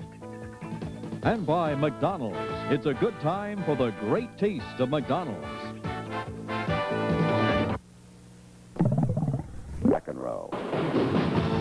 Here at the National Tennis Center, temperatures are expected to rise into the mid-80s, and every ticket in the house has long since been sold. It's the men's final of the U.S. Open. John McEnroe versus Ivan Lendl. Hi, everyone. I'm John Tesh here at the USTA National Tennis Center. You know, on the surface, it would appear to be a rematch of last year's men's final, but in reality, the performance levels of the combatants has really differed this year. First of all, John McEnroe, the tempestuous defending champion, he's looking for a 5th U.S. Open title in the last 7 years. He almost didn't make it past the semifinals yesterday. He had to come from behind to beat Sweden's Mats Wilander in 5 grueling sets.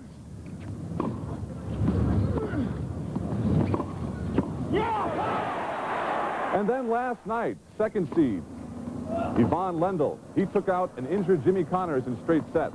Lendl now advances to his 4th straight U.S. Open final. And he told us why this U.S. Open title means a lot to him.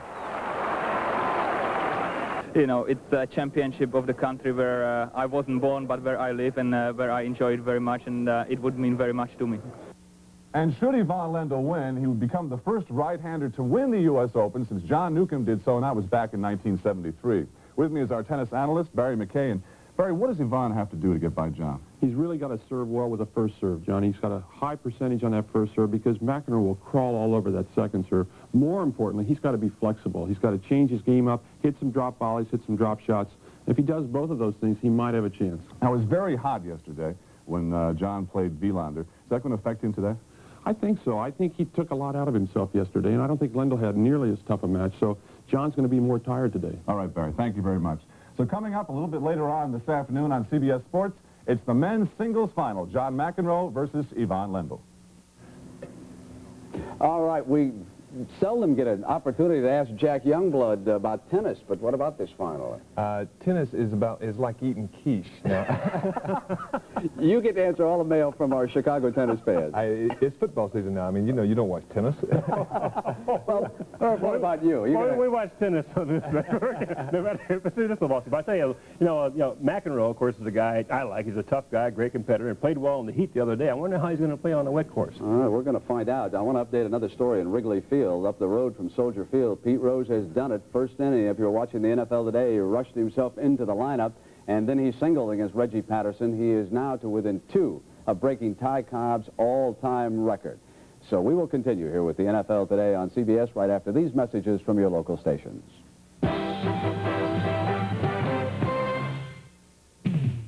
College football on CBS Sports.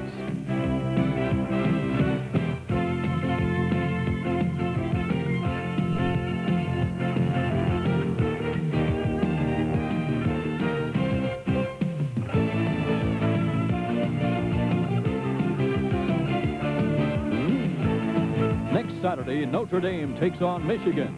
When you look for champions, you look to college football on CBS Sports. This is CBS. Rattle, rattle, thunder, clatter, boom, boom, boom. Don't worry, call the Car X-Man. Do you do foreign cars? Foreign cars aren't foreign to Car X, ma'am. Japanese, German, French. We stock just the right muffler. Guaranteed for as long as you own your car. Foreign or American. Another country heard from. Rattle, rattle, thunder, clatter, boom, boom, boom. Don't worry, call the Car X-Man. It's coming. Well, a surprise, at least for me, in Chicago's Soldier Field here this afternoon. The Tampa Bay Buccaneers with that 28-17 halftime lead. Jack Youngblood, are you surprised at the way the Buccaneers have been scoring here? Brent, I thought it'd be a low-scoring game, to tell you the truth. Although Chicago's got 2 holdouts in Todd Bell and Al Harris, and that could present some changes coming up here real soon. They may loosen up the purse strings this week. I'll tell you that one. Now, the Kansas City Chiefs. Remember in the pregame show, Jimmy the Greek said, beware of the Chiefs today. Look at it, 26-3 over the Saints. The St. Louis Cardinals and the Cleveland Browns. I know a lot of folks that think the Cardinals have got Super Bowl possibilities this year. Well, the Browns have got a tough defense, underrated. How about Neil Lomax, Herb? Well, Neil Lomax is finally coming to his own, Brent. He does everything well from the quarterback position. Here, looks upfield in the simple check-down pattern to Earl Farrell. Couldn't find anybody deep, and Farrell goes down to the 4-yard line, setting up a scoring opportunity for St. Louis. Jack, how do you big, tough, rough guys stop somebody like O.J. Anderson? Well, when I was playing defense, you take 4 or 5 defenders like this, and he still carries you in the end zone. You don't stop him. Yeah, he's tough, isn't he? Pittsburgh and Indianapolis, and for the Steelers today, Luis Lips has caught 6 balls, 111 yards, and 2 touchdowns, 24-3 in the third quarter of that one. Seattle and Cincinnati, Ken Anderson has just been knocked out of the game. Turk Schonert is in, and the Bengals score anyway. And they now pull to within 4 points of the Seahawks in the third quarter. Detroit and Atlanta, 21-14. They have not yet started the second half in that one. And Green Bay and New England, the Packers do not look good this afternoon. With the rain coming down, Tony Collins got the corner turned, Irv. Well, many people seem to think this New England team, Brent, could wind up in the Super Bowl, too. They have a lot of talent. Tony Collins scrambling off his right tackle for a 11-yard touchdown run there. Here's your favorite play of the day. The quarterback sack in the end zone where you can score points. A defensive lineman can score points. I love it. And Lynn Dickey comes off. He doesn't love it so much, though, Jack. I got to tell you. Hey, what about this injury here? Mike Douglas is really the cornerstone of that Packer defense. They can't afford to lose him. Went out with a fractured clavicle. What game was I watching? I said those guys were protecting themselves from rain. That was obviously sunshine in there, right? Now on our scoreboard, the Miami Dolphins in the third quarter. They lead Houston 13-9 there.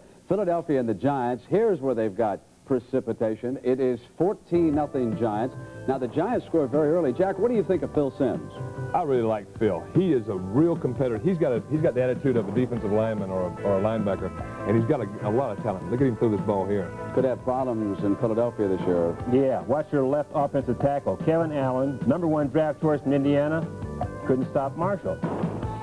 And Joe Morris squirted for the Giants' second touchdown. They led by 14 and let the heavens open up and celebrate. I mean, it came down.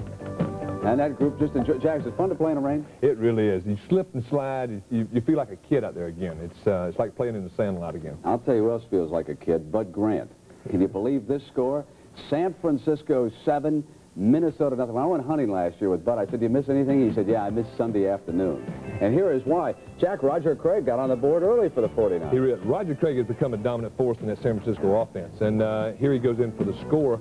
I really like the way this man cut it. He scored 3 touchdowns in the Super Bowl last year. Herb, what's the status of Joe Montana? Well, he came in with a back problem. That was okay. Now he's forced to scramble here, and as he goes off on his scramble, Willie Gault knocks him off, and he injured his ankle a little bit, but he seemed to be okay. He came back. And, you know, sometimes that just throws the timing off a little bit, Jack. Here was Matt Cavanaugh and Freddie Solomon. They didn't quite hook up. Yeah, just off the fingertips of Freddie Solomon. I think Freddie's going to blame Cavanaugh for that one. Yeah. Will the Bears come back in the second half? I got to make up a lot of points. I think they will, though. All right. The NFL Today continues on CBS with the second half. It's the Bears and the Tampa Bay Buccaneers in just a moment. I can trade in this old TV on a new Curtis Mathis? Curtis Mathis National Trade-In Days are on. I can trade in this TV on a new Curtis Mathis? Bring in your old TV. Met it into the end zone. Of course, you cannot advance the muff punt return, but it set them up for another touchdown. DeBerg, his second touchdown pass, it went to Jerry Bell, and they led at that point 21-7, and they stand 28-17. And I think defensively, the Buccaneers, well, the Bears have better stats, overall yardage, 239 net yards. Despite the fact they've rolled up more yardage, the Bucs have stopped them when they've had to, and that's been most impressive. So we're ready to play football here, the second half, and it'll be the Chicago Bears kicking it off. It'll be Kevin Butler, and the Buccaneers defending to our left.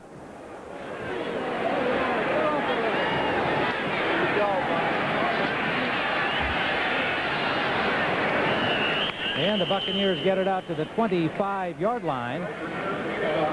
Leon Bright, number 29, played in the Canadian Football League and then with the New York Giants and turned up with the Bucs as a free agent in 1984 and one of the real good kick and punt returners. So as we were saying at halftime there, our stats are slightly different than what we gave you. 234 yards of total offense for the Chicago Bears, but they trail on the scoreboard as the Buccaneers have been able to stop them in several of the big situations. And DeBerg is throwing 8 for 10. That's 80%. That's not bad. McMahon is 13 of 21, so both quarterbacks have pretty good statistics.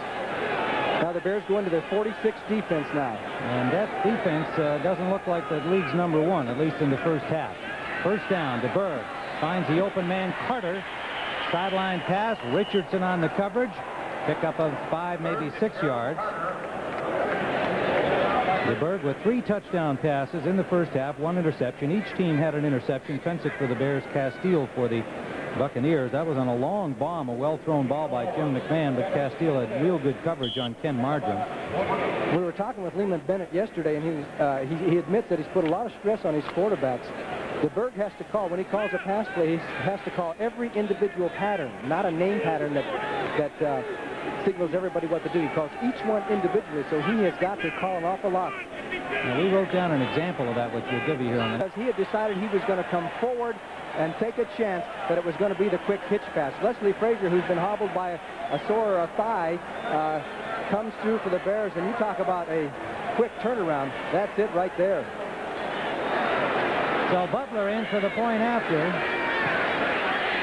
and he has it. So the happy Bears fans celebrate that sudden score here in the second half as they've reduced the margin to 4 again. Leslie Frazier picking off the DeBerg pass, tipped by Richard Dent, and it's now Tampa Bay 28 and Chicago 24. So the Bears will kick it off. We talked about the fact that was probably an audible, Johnny. You mentioned that. And you had talked about how DeBerg has all the responsibility. Let me just give you an example here. Last year, Steve DeBerg would call a play that might have been called 82 hot. That sounds pretty simple. This year, the same play, 82 hot, in the huddle, he would have to say the following: storm, set short, 404, flat, wide. You've got to be an English major and a computer scientist to be the quarterback of the Tampa Bay Buccaneers. Now, as you pointed out, he's really talking to the 5 receivers. He's establishing first the protection they're going to use, then the drop, which is set short. The 5 receivers' instructions where they're going, that's 404, flat and wide, the last one being his running back Wilder. So he's really telling everybody on the team their individual assignments. Now, I guess the theory, at least your theory about the theory, was that it's better, easier for one man to know everything. Butler nails that all the way through the end zone.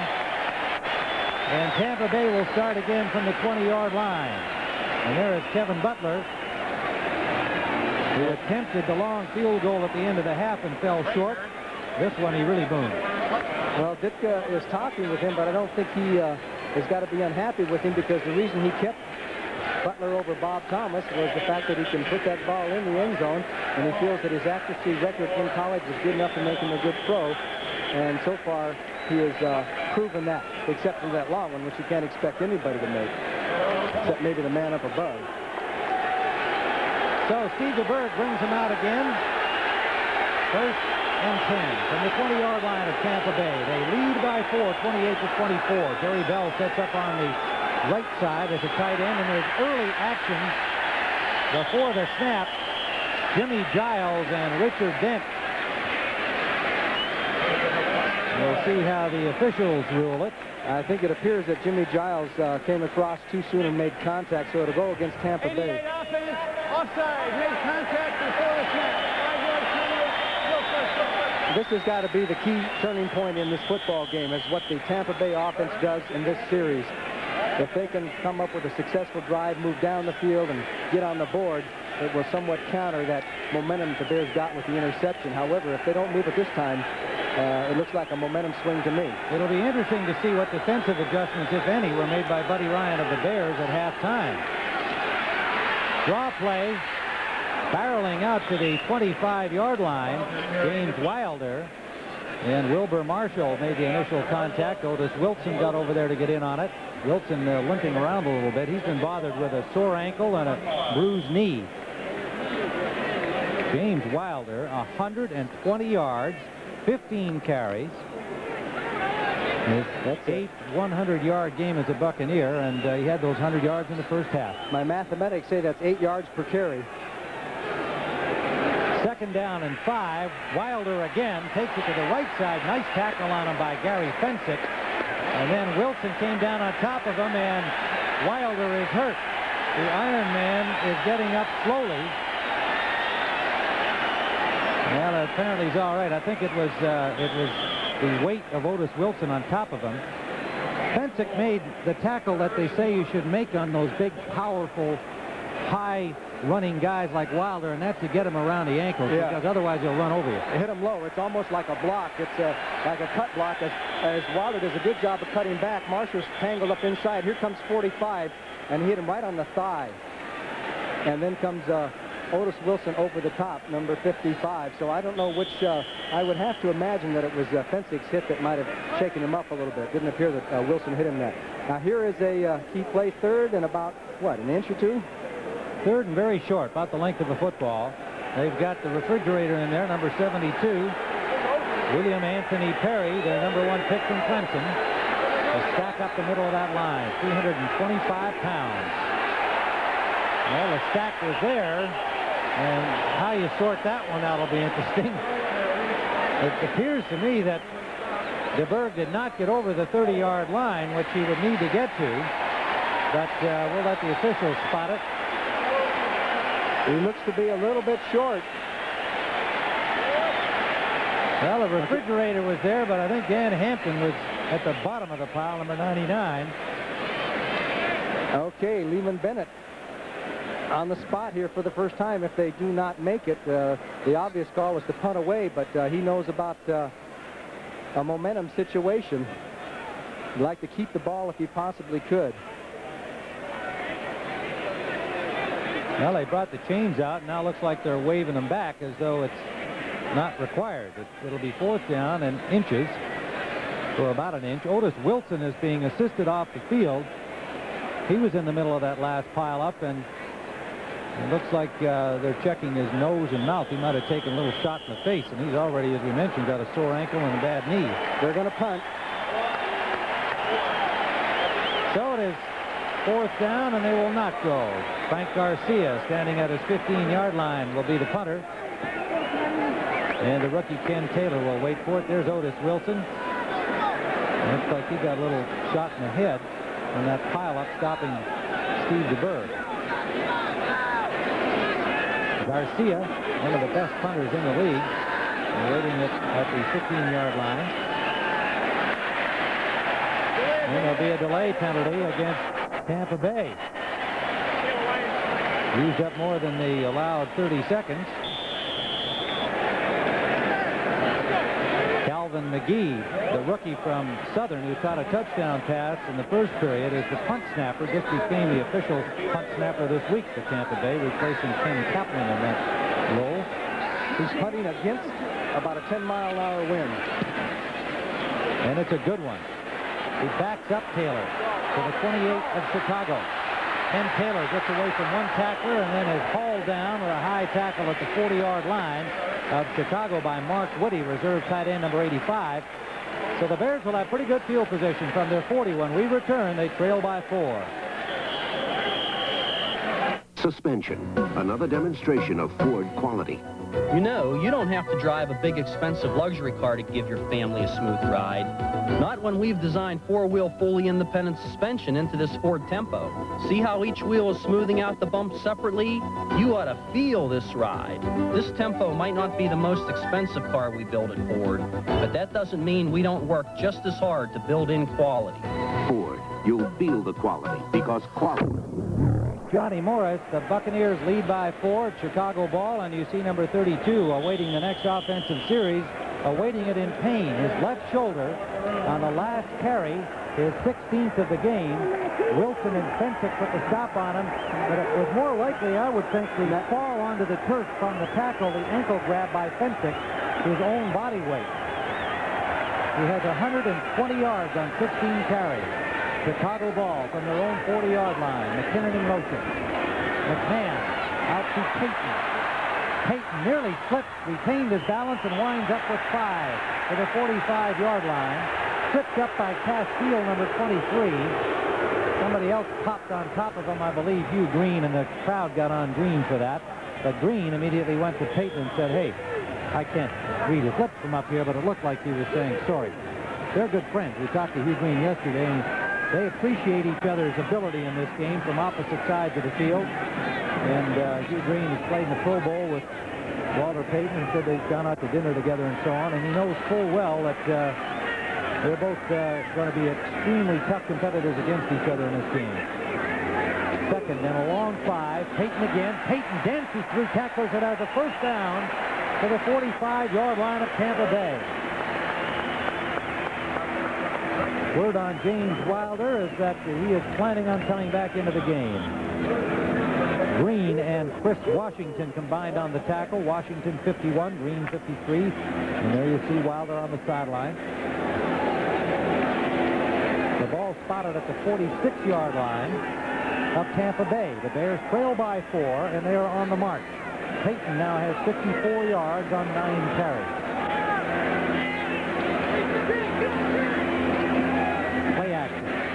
McMahon with time. Flares it off to Payton. Payton over the 40. Well played by David Greenwood, the newcomer from the USFL and the University of Wisconsin.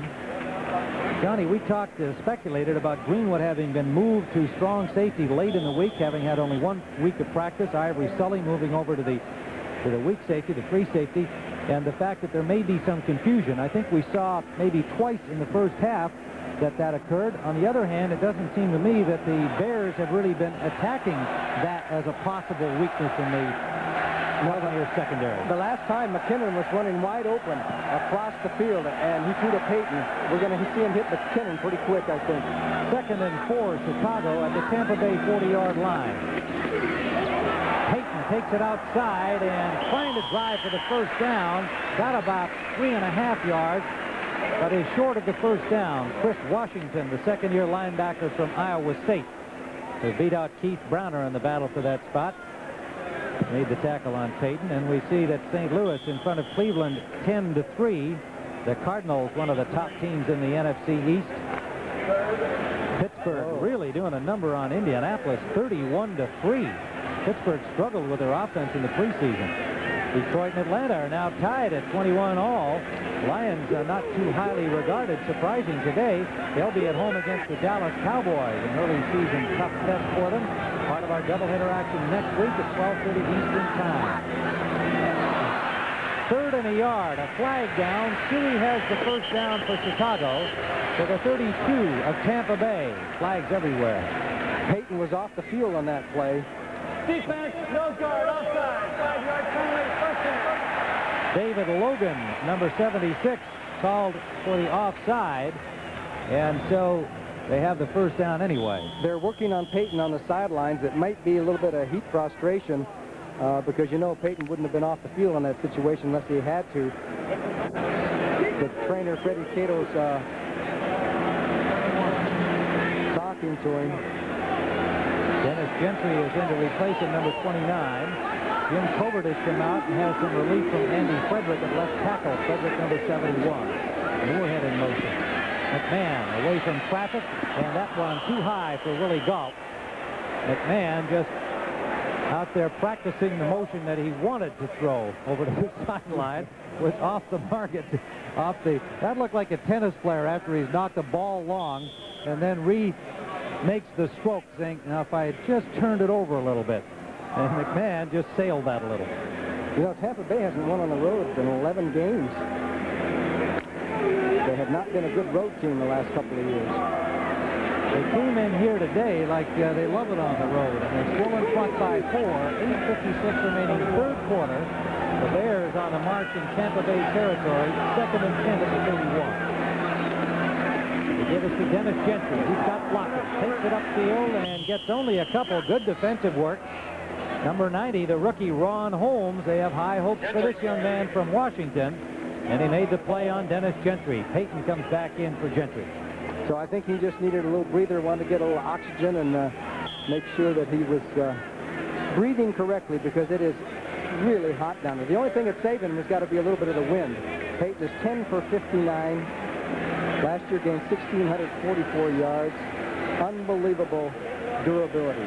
Has not missed a game since his rookie season. This is his 11th year. Extra down lineman into Tampa Bay, Carl Morgan, number 67. The nickelback is Paul Dombrowski, the newcomer from the New England Patriots. They take the draw, and they have a man open. Incomplete to Willie Gault. And the rush on McMahon, he was able to elude it, but he did have to unload the ball quickly. Intended for Gault, incomplete. So it is 4th down, and the Buccaneers have held. So it's going to be Butler's turn again. What did you say his stats were from 40 to 50 yards? 10 of... In college, he was 10 of 17 from 50 to 60 yards. And today he missed the 63-yarder, was well short on it. They had a little problem with the hold on that one with Fuller, too, on the long one at near halftime. This one is from the 36-yard line, a 46-yard attempt by Butler, and it is wide to the right. Wide to the right. So Butler, the rookie, is 1 for 3 today, having connected from 38 yards away, and the Buccaneers have stopped the Bears without a point, and they lead by 4. All you gotta do is smell the morning, flash on Old Spice. Now you're moving, isn't it tonight? Up and at 'em, don't think twice. Pour out a handful, splash on some Spice. Nobody sends more guys out there alive and awake than unmistakably masculine Old Spice. Now you're moving, don't think twice. Splash on the feeling, splash on some Spice. This weekend, I'm seeing Rhonda. I got the Camaro. I'm seeing the folks, so I got a Chevette. My sister's in town this weekend with their kids. You need a big car. For just the right car, ask National for their low weekend rates, starting as low as $19.95 a day for an economy car like the Chevy Chevette. For my class reunion, the Cadillac. Weekends it pays to get national attention. Now with Castrol, the motor oil engineered for smaller cars, you'll save more than wear and tear on your engine. You'll save on Prestone antifreeze, Simonized wax, STP gas treatment, Purelator filters, and more. In every 12-pack of Castrol are rebates worth $45. So Castrol makes things easy on your budget while it... County Morris, and we see the Bears down there gathered around the air conditioner. The offensive team awaiting their next chance at the ball, and Tampa Bay, meanwhile, sends Wilder back up the left side. Wilder with only Frazier to beat, and Frazier put the tackle on him, but Wilder grinds out another 10-yarder. Did you notice there he switched to his right shoulder to make contact? He avoided making contact with his left shoulder as Frazier came up for the tackle. So obviously he's hurting, but he ran pretty well. Off the counter, they get the guards out in front now. You'll watch him just instead of dipping down here with his left shoulder, he goes with the right shoulder to make sure that he didn't hit that left shoulder. So he's obviously hampered a little bit. 131 yards, but as James would probably say, I don't run with my shoulder. Rolled up another 11-yarder.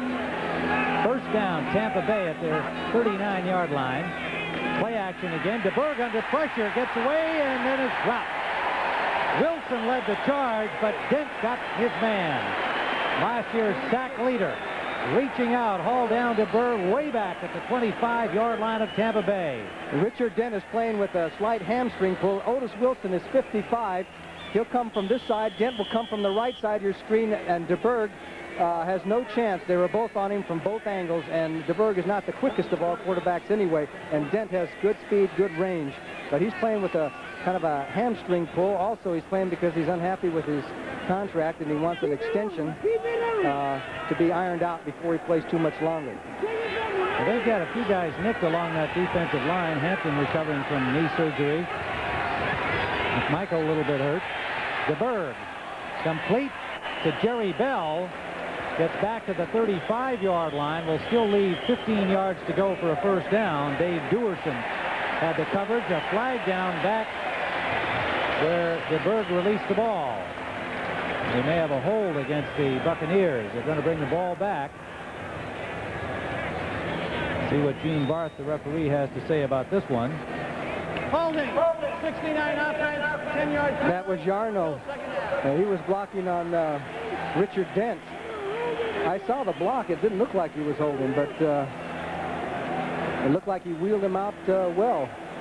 George Yarno from Washington State had been with the Bucs as a free agent in 1979, played several years for them, then jumped to the USFL and came back this year and wound up as a starter. So at a 2nd and 33, the first sack of the game, Richard Dent's first of the year. Wilder with Dan Hampton riding herd on him, got to the 20-yard line for a gain of about 5. Singletary helping out Dan Hampton. So it'll be 3rd down and 28 yards to go for a first down. DeBerg, 10 of 13. The Bears go into the nickel. Sean Gale comes in, and it appears that the Bears are starting to show some of that swarming defense that they're noted for. Nickel defense. Well, the Bucs have been in this 3rd down situation 4 times, converted once. They got a long one this time. They need 28 yards. DeBerg up the middle for Jerry Bell, incomplete. The pass was off the mark, and Fencik got more of it than Jerry Bell did. So the Bears defense starting to look a little bit more like last year's, as they had a sack and they made the pass defense plays, and these Bear fans love defense. You wouldn't think they'd have the energy to yell so loud with all this 100 degrees out there. There's Ken Taylor, the rookie, awaiting the punt from Frank Garcia, and he's standing at the Bear 45-yard line. Jerry Bell being assisted from the field. He was a little slow to get up as he dove for that pass behind him. Smacked himself onto that hard artificial surface. Garcia standing inside his own 5-yard line. Low snap, but he fields it. And a pretty good kick against the wind. Goes out of bounds at the 40, make it the 38-yard line of the Chicago Bears. A 42-yarder from Garcia against the breeze. And we'll be back at Soldier Field with Tampa 28 and the Bears 24.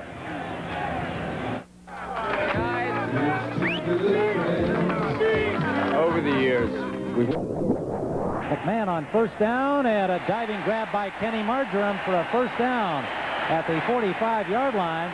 McMahon a little short with the ball, but Ken Marjoram, the former Stanford whiz, came back to get it. Actually, he wasn't all that short. That was what you call a great precision type of pass. Marjoram went straight down the field, turned to the outside, and came back. And McMahon's timing, because as he comes back, there's the ball right there for the completion. Marjoram playing for Willie Gault, who's dropped a couple of passes, and Mike Ditka has put Marjoram in there. I don't know if he's said, hey, Willie, that's it, or what. But anyway, Gault is on the sidelines. First down, Chicago, at the 46-yard line of Tampa Bay. McMahon had a little pressure. There was good coverage on Payton, who had slipped out of the backfield. John Cannon had some heat on McMahon, and Castile had the coverage on Payton, and he just couldn't get free in time, and the pass is incomplete. Jeremiah Castile, number 23. Marjoram, interesting rehab from that injury you saw on the screen on the graphics just a few moments ago, coming off knee surgery a year ago. He really kind of constructed his own plan. He was very determined. He did a lot of bike riding on the hills in California where he lives, and he feels that it's built up his thighs and helped to rehab his knee a lot faster. And he actually thinks he's quicker now, can run the 40 faster than when he was just out of college without an injury. McMahon on 2nd and 9, up the middle, complete to Moorhead. 2nd and 10, pardon me, and Moorhead is short of the first down at the 40-yard line, a gain of about 7 yards. Jeff Davis, the linebacker, 58, and Hugh Green, number 53. Combined on the tackle, that solid linebacking core of the Buccaneers. Well, they like you to let you catch those short passes in front of you, and then the tradition of Tampa Bay is to bring those linebackers and really punish the short pass receiver. So now we have a critical situation, 3rd and 4.5. Hugh Green likes to be involved in the pass coverage. He thinks that he can cover anybody one-on-one. Rather not see the wide receivers. With tight ends and running backs, he says he can handle. Blitz. 3rd down, he gets time, and he's got it to McKinnon. McKinnon down the sideline as a Bears first down at the 25-yard line of the Tampa Bay Buccaneers. 15-yard gain. The Bucs brought linebackers up the middle, and McKinnon just went down, faked in, came back outside, and McMahon put it on the dime down the sidelines, and it's a first down for Chicago as the Buccaneers tried to cross the Bears up with that blitz up the middle as Walter Payton comes off the field again, and apparently he's having some trouble breathing or something, because that's the 2nd time he's come off. I don't know exactly what it is. Dennis Gentry in to replace him. Moorhead in motion behind the ball. McMahon complete to McKinnon. First down, Chicago. Good hit on McKinnon by Castile, and McKinnon gets up a little slowly. First down at the 13-yard line of Tampa Bay. The Bears driving here to take the lead. Just down and in the quick post, and that's where McKinnon's open over the middle because he's getting inside position on the cornerbacks, both of them, Holt and Castile. Well, McKinnon, of course, they're going to worry about that knee every time that he gets hit. Looks like he tried to take another stride after he had been tackled. Brad Anderson comes in to replace him, number 86. McKinnon with knee surgery in July, and has had a very careful rehabilitation period through the preseason. 5 defensive backs in on first down, Chicago. Payton is stuffed behind the line of scrimmage, and that Tampa defense in crunch time, their front has done a real good job. Jeff Davis, the linebacker, making the hit on Walter Payton, and Hugh Green right there as well, number 53. Fun talking to Hugh Green yesterday about linebackers. He said, who are the great linebackers in the league? He said, well, there's Ricky Jackson and Lawrence Taylor and me. And Well, anybody than the other two. Yeah. Is there anybody else? No, I don't think so. I think that when you talk about the best, that's what you're talking about. And he says that I think I pass cover better than Lawrence Taylor. Well, he does everything well, which he says he's not as good a blitzer maybe as Taylor, but he covers better, so maybe he has a point. 2nd and 9. Payton looking to dance around that left corner, got inside the 5. He just picked his way carefully through the blockers. He wasn't even moving too quickly, but it was just how he found the real estate. Wound up with a gain of 6, maybe 7 yards, and Green and Davis again on the tackle. Okay, he has these linemen pulling out in front of him. You'll see Van Horn and Jimbo Covert. And there is Matt Suhey pushing Hugh Green back. Payton's going to wait for his blocks. He's waiting. There comes Van Horn right there. Jimbo Covert, 74. And then Payton always manages to get a couple of extra yards. He wound up getting down to the 3-yard line. Payton took himself out right after that play. Again, something's bothering him. He threw off his sweatband, his headband that he wears, after he took his helmet off. Randall and Morgan have joined the Buccaneer defense. 3rd down and a yard to go. Flags everywhere. False start, 62 offense. Mark Bortz. Number 62, the left guard. A little miscue on the snap call, perhaps, and so they go from 3rd and 1 to 3rd and 6. That does make a difference, doesn't it? 62 offense. The first down, to get a first down, they have to get inside the 3. And Gentry had come into the lineup for Payton again, or watching Payton somewhat on the sideline as he was motioning to his head and to his stomach, it seemed. He may just not be feeling well from the heat, which is certainly to be expected part of a lot of these athletes today. In the past years, Payton is one guy who's had some problems when it's been extra hot. Bears have picked up 7 penalties, 73 yards they've hurt themselves. McMahon rolling out, trying to find an open man in the end zone, and it is touchdown, Matt Suhey.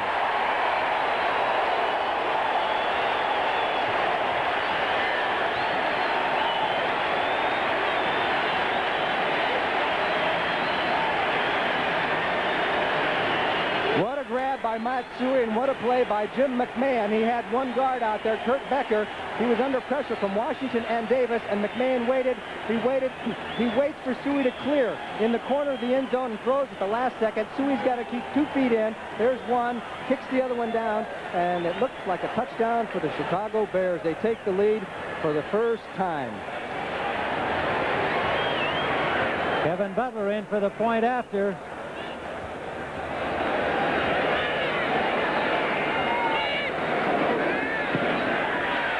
And he's got it.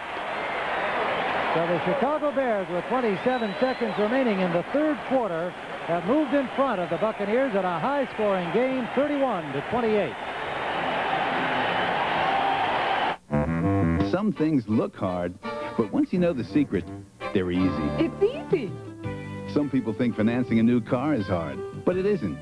It's easy. It's as easy as... It looked like before.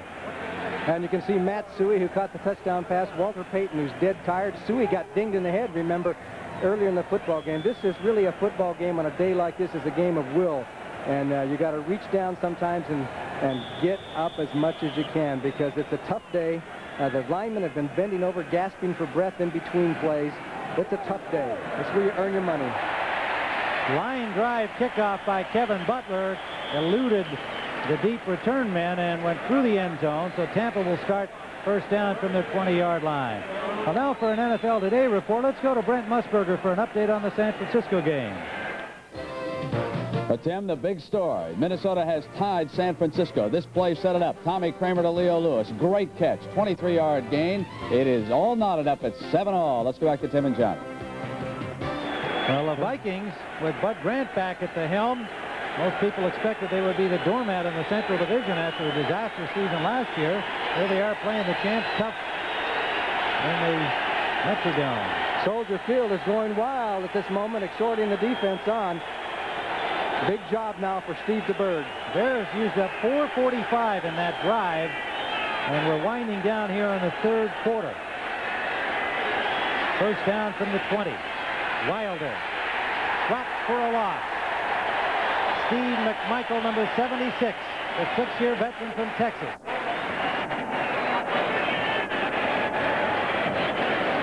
Okay, the Bears were in their 46 defense, but moving some people. A little bit of confusion. Watch 50, Singletary.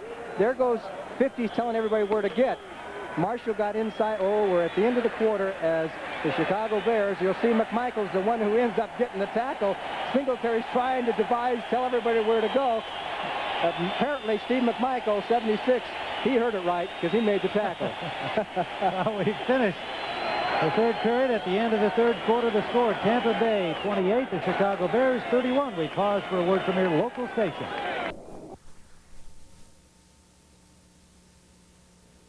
CBS Sports coverage of the National Football League is sponsored by Light Beer from Miller. Everything you've always wanted in a beer, and less.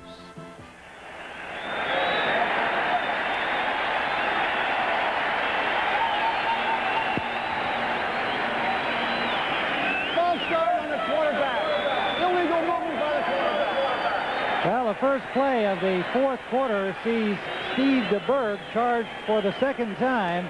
Illegal procedure, again, either a cadence change or moving his head or shoulders to draw the defense offside. It may have not even been intentionally designed to do that, but if it effectively did so, then he gets the call, and that's what happened. So they're in a 2nd and 15 situation, and with Wilder kind of banged up, I don't know. I think it's going to have to be House or Giles or somebody like that. He's going to have to take his chances on getting down the field. 2nd and 15. From the 13-yard line, Jerry Bell in motion. They give it to Wilder, trying the right side. He slipped trying to cut upfield, and is dropped for another loss. Well, perhaps just a no-gainer at the line of scrimmage. Otis Wilson, Singletary, and Wilbur Marshall, number 58. All three linebackers were there to make sure Wilder could not move. I think what's going to happen is the pass play should have been on this down rather than the third down coming up situation here. As you can see, the Bears are all over it, and Wilder at 100%. Now the Bears will go into one of their prevent defenses, and this is the toughest time to throw against Chicago. They had the best record in the league the last 5 or 6 years in percentage of completions against them on third down. Timeout called by the Buccaneers on this 3rd and long.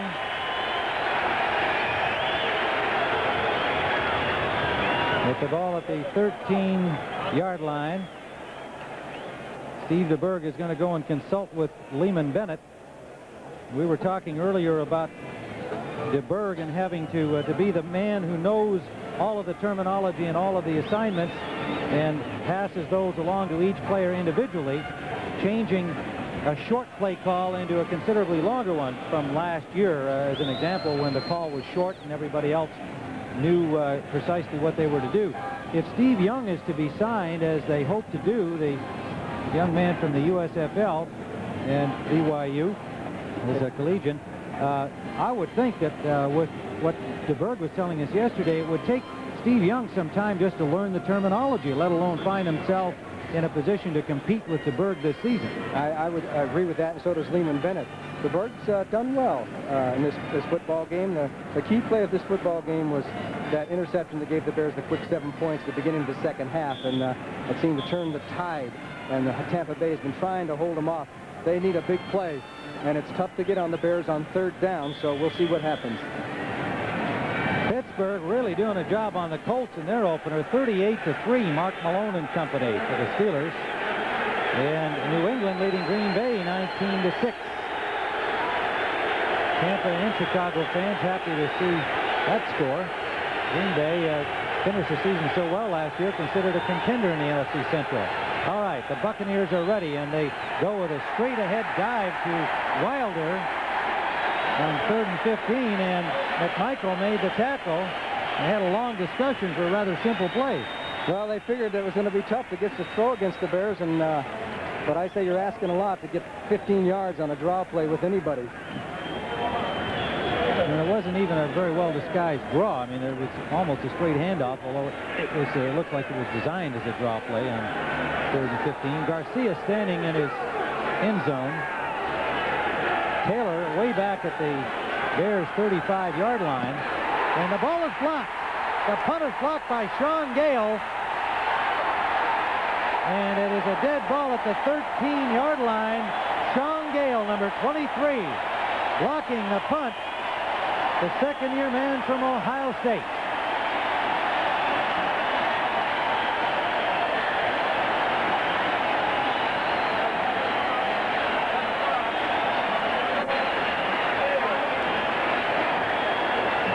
Okay, Garcia gets it 1, 2, 3.5 steps, and Sean Gayle came from the outside. Just quickness from the outside. Nobody brushed him. He got through. The Bears now have a chance to put the Bucs in a big, big hole. First down at the 13-yard line. The defense is on the spot now. Marjoram goes left, McKinnon right. Payton back into the ball game. Calvin Thomas replacing Matt Suhey on this play.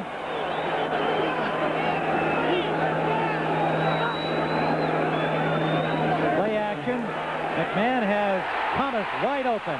Thomas pulls to the 1-yard line.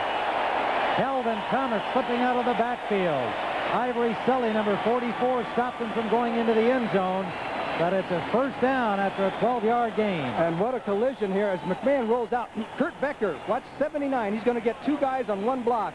There's two of them right there, and they both go down. There's the throw to Thomas, and then Ivory Sully really takes a shot. Boy, as Thomas is 245 pounds. Boy, he's hard to bring down, but he did stop him. The Bears down to the 1, first down. The Bucs are in big trouble. Andy Frederick comes in to add extra blocking on this goal line situation.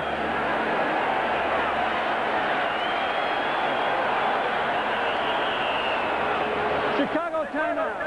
Timeout called by the Bears. So a little mix-up of some kind that McMahon wants to make sure he has absolutely straight, as the Bears have a chance here with 12:37 remaining regulation time to really open up a lead.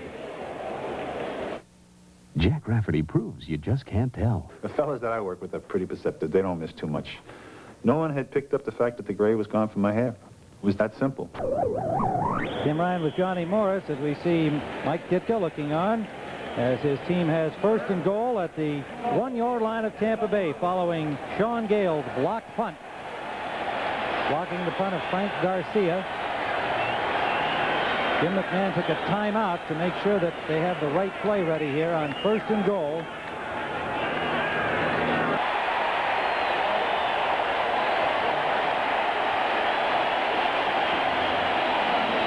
Flags everywhere. And you know what this is going to be? Too much celebration in the end zone. And that will be tacked on to the Bears kickoff. You got to be kidding. Well, no, I'm not, because that's all that could be. McMahon and Kurt Becker. They scored a touchdown. Will penalize 5 yards on the kickoff. Unsportsmanlike conduct. Someone other than McMahon scoring a touchdown spiked the ball. It's called unsportsmanlike conduct. Technically, that was put in last year, as you may recall, after the high incidence of spiking that used to go on, and they tried to cool out all of the stuff that was happening in the end zone. I don't think this one was too overdone. No, they didn't call it very much last year either, as McMahon. They faked to Payton, and McMahon just cruised into the end zone and holds the ball. Kurt Becker comes over. He gave the ball to Becker. Becker, 79, and he spikes the ball. So that's the 5-yard penalty, then folks. They gave it a couple of low fives, and they got the penalty. Well, I never agreed with that penalty when they call it, except for extreme cases. I mean, let the guys have a little celebration, it would seem like to me. Well, it's not supposed to be fun out there. This is big business. It's supposed to be that? fun. I think I remember it used to be fun. All right. Well, the Bears are having a little more fun than the Buccaneers are right now, but there's 12:32 still to play in this game as Jim McMahon gets a little air down there. Well, the air conditioner will work on that haircut. It hasn't got a whole lot to get through. We have had 66 points scored in this football game. Who would have thunk it? And you know, this is a big game for Mike Ditka and a big bang for the Chicago Bear offense due to the fact that usually when this team needs to be saved, it's the defense that does it. This is the time that the offense has come through for the Chicago Bear defense and come back. And the offense is Mike Ditka's bailiwick, so that's got to be a lot of pride for him feeling about this. Now, Tampa Bay's not through yet. We still have a long time to play. The Giants lead Philadelphia 21-0, a second touchdown by Joe Morris. St. Louis 17, the Cleveland Browns 3 in the fourth quarter. Gary Danielson was scheduled to start for Cleveland in that game, not the rookie Kozar. Detroit's moved ahead of Atlanta, 28-24. And remember, next week the Lions will be at home against the Dallas Cowboys. The Lions under the new coach Darryl Rogers. They've got Wilbur Montgomery over there from the Eagles. And they could turn out to be a surprise in the Central Division. The Vikings, who are playing the 49ers even in the fourth quarter at 7-all, they'll be at Tampa Bay. The Giants at Green Bay.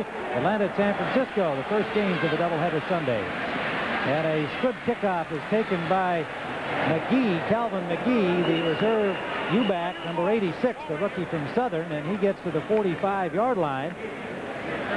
So the Buccaneers will start with good field position here with 12:24 remaining. And Johnny, your comment on that decision.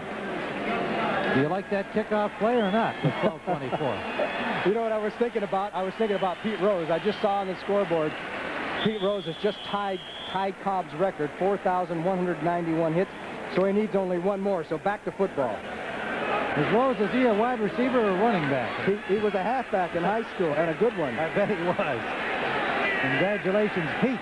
First down, Buccaneers from the 45-yard line.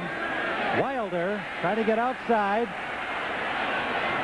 Takes it upfield. Otis Wilson was doing a good job on the block of Jerry Bell, but Wilder just determinedly battered his way forward inside the block, wound up with nearly a 10-yard gain. He has just been outstanding today. Singletary and McMichael put the stop on him. Remember, he's playing with a sore shoulder that occurred earlier in the game. And the Bucs have gone to the run. They haven't thrown much in the last few minutes of the game. And 141 yards, 22 carries. And it is second and about a half yard for Tampa Bay, and they're in Bears territory. Wilder again takes it outside. Leaped over the tackle of Fencik and landed again on that bad shoulder. And he has the first down and then some inside the 35, but he is in pain. He tried to hurdle Fencik, who again tackled him low. Smart play by Fencik, but Wilder, out of control in the air, landed on that sore shoulder. A flag down on the play. Holding, 88 offense, 10-yard penalty. Oh, you got to feel badly for Wilder. A painful gain for a first down will be called back on a holding penalty against Jimmy Giles.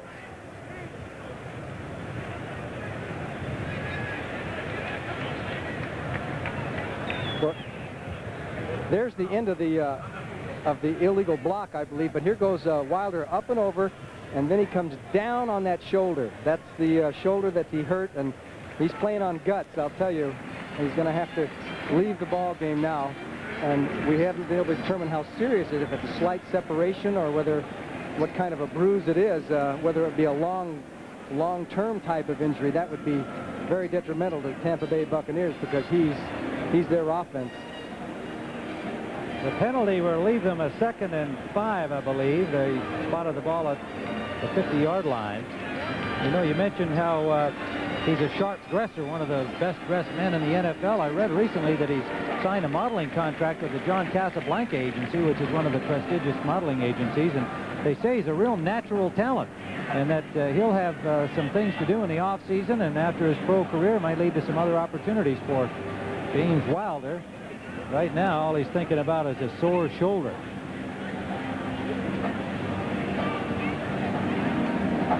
Now let's see that record-breaking or tying hit by Pete Rose. Here's Brent Musburger in New York. All right, Tim, here it is. Through the courtesy of WGN in Chicago, Pete Rose just moments ago lashed this line drive. He's 2 or 3. He's tied it. A chance to break it a little bit later. Back to Tim Riley. What a guy. I mean, he is such a terrific competitor. Pete Rose. And a sack by Richard Dent. Back to the 40-yard line, his second of the day. Steve DeBerg dropped back at the 40, a 10-yard loss. 17.5 sacks last season, led the league in the NFL for Richard Dent, and he's got 2 here in his opening game of this 1985 season. He averages 2 a game. That's what? 32 for the year. So he's off to another good start, and he didn't play all the games last year. They spot the ball at the 44, so it is 3rd and 11. Adger Armstrong is in, and Steve DeBerg has to call a timeout.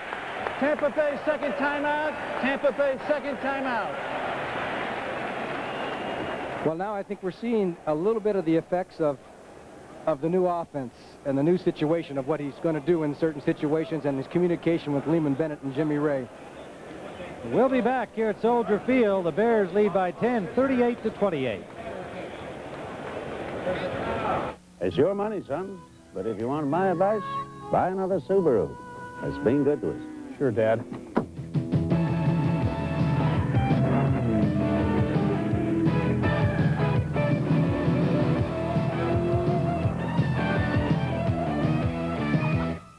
I thought we agreed you'd buy a Subaru. But, Dad, I did. The new Subaru XT Coupe. Inexpensive and built to stay that way. We're here at the 18th hole of this light beer open, and we've seen some real unusual shots today. You said it. Hey, Bob, I think you get a birdie. Elsie, how am I supposed to hit it through this tree? No problem, Bert. How's Yuka going to get on this one?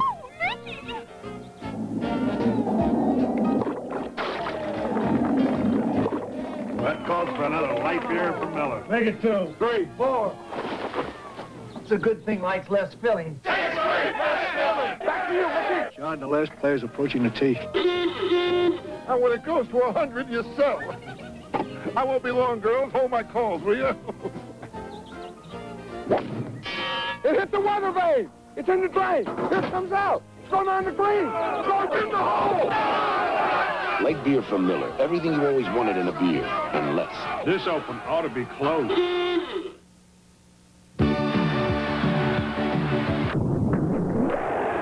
Well, that's next week, live Eastern Time. Notre Dame and Michigan, one of the oldest rivalries in college football. And here we have 3rd and 11 for Tampa Bay, and action everywhere. DeBerg went back without the football. He got 3 Bears with him. And the center, Randy Grimes, did not snap the ball. Ball starts 17. The quarterback, he pulled out without the ball. So there's apparent mix-up on the snap signal. You mean they went to the sidelines and had a timeout and everything for that to happen? You got the snap count wrong. Well, that's embarrassing, is what that is. That's like some old Tampa Bay football that we've seen in the past. And they started out like a house of fire here this afternoon. But in this half, the Bears have had 108 yards of total offense against only 40 for Tampa Bay. And meanwhile, the Bears have scored 3 touchdowns. DeBerg intended for Giles, incomplete. The ball was there. Giles dropped it. He had Richardson turned around on the play. Couldn't hold on to the ball. No, I think the one thing that Richardson did do was he screened Giles so that Giles didn't see the ball till the last second. At any rate, it's 4th down for Tampa Bay. Garcia at the 23-yard line of the Buccaneers. And again, Taylor showing a lot of respect way back at the 10 of Chicago, and Garcia booms it. Inside the 10, taken by Taylor at the 7. Gets a great block from Frazier and gets to the 20-yard line. Leslie Frazier flattened the big tight end, Mark Woody. That was a bit of a gamble on the part of the rookie whether to run that from inside the 10. They'll generally let the ball go in. Well, the gamble was the way he caught it.